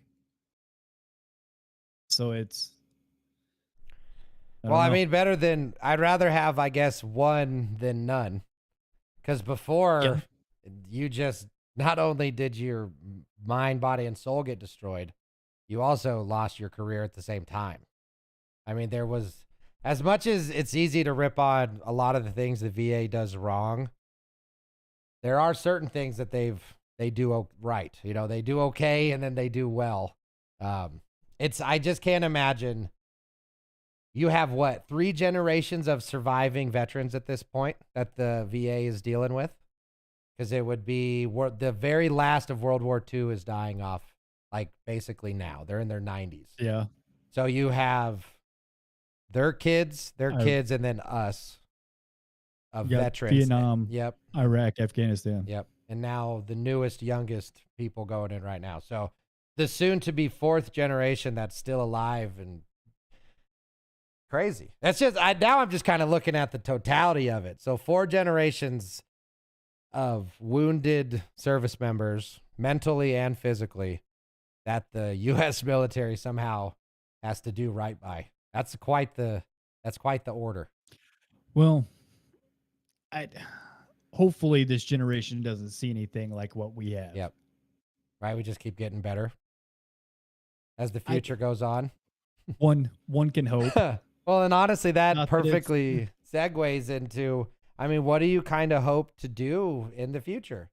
I mean, you've served your nation, you know, you're serving your family.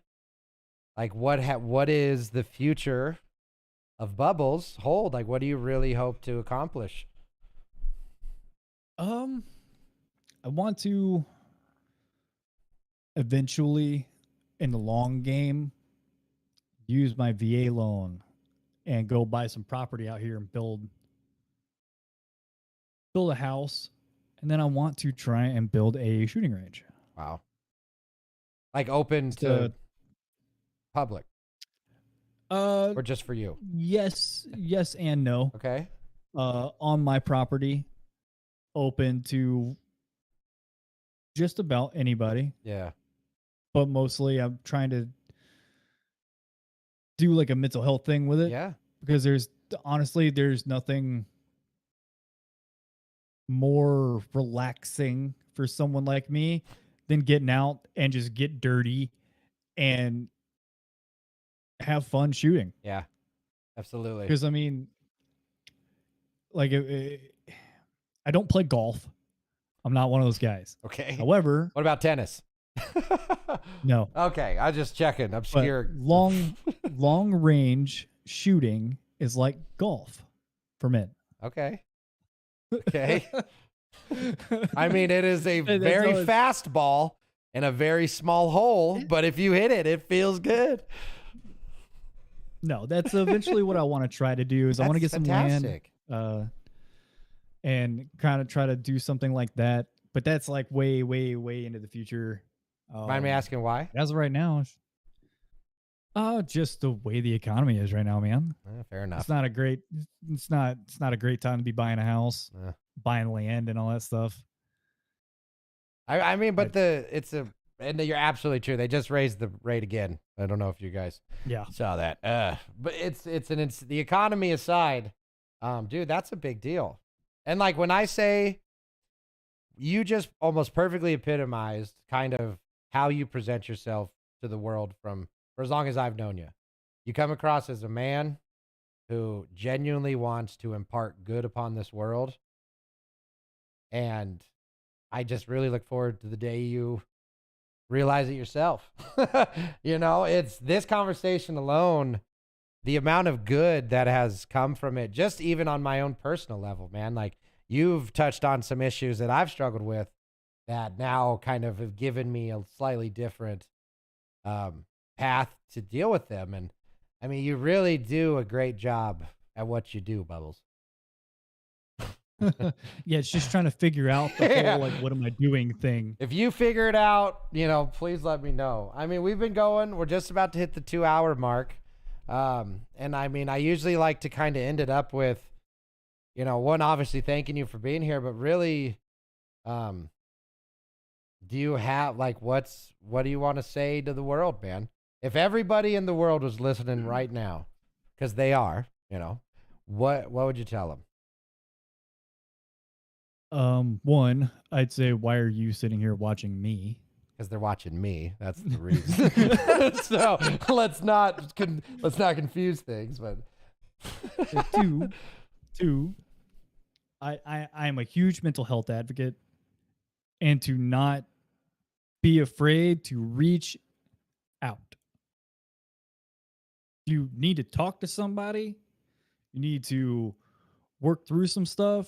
Try and figure it out. Reach out. I love that. I've done everything between try to figure out my own stuff to talking to friends and helping them figure out their stuff. I've even done some things with a friend of mine. I don't know if Rocky's still in here or not, but he was in a rough spot and we were working on like self-confidence and things like that. And Rocky's in a fantastic spot. And just don't be afraid to reach out. There's nothing wrong with not being okay. I love that. Be okay with not being okay. That's huge, man. I just got chills. Not gonna lie. I got the goose pimples. You really turn your AC. Turn your AC up. You'll be okay. Now I just opened the window. We're reaching nipple levels here in Colorado, man. It's getting cold. Yeah, I can imagine. I can't go very long without bringing up a body part. Okay, so between the testicles, the nipples, and just an amazing conversation, man. As you guys got to know, if you're not following him, he streams on Twitch. Tell me about the podcast. What's with the podcast? It's a mental health podcast. It's me and another dude that I no, it is an hour. It's me and another guy are doing it together. And it's not we'll get into some very like scientific details on things, but a lot of what we do is we get into how we personally handle some of our own stuff that has worked for us, stuff that hasn't worked for us. And that's just how we've done it. What's the name of it? We're actually reworking that. How can they find it? On my channel, Twitch. There's a big little there's on my channel on Twitch. There's a big little panel on there that it's a giant brain. Perfect. So we'll have links to that, to the podcast and all that. Bubbles, man. I mean, do you got anything else for me? I'm not trying to push you out the door. I just really want to thank you for being here, man. My camera's got like 12% left on it. Beautiful. I'm a power sucker. What can I tell? What can I say? I mean, I can't think of anything, man. Just I had fun. Yeah. Did you have fun? I had a blast. I have been I smiling think you had more nonstop, man. fun.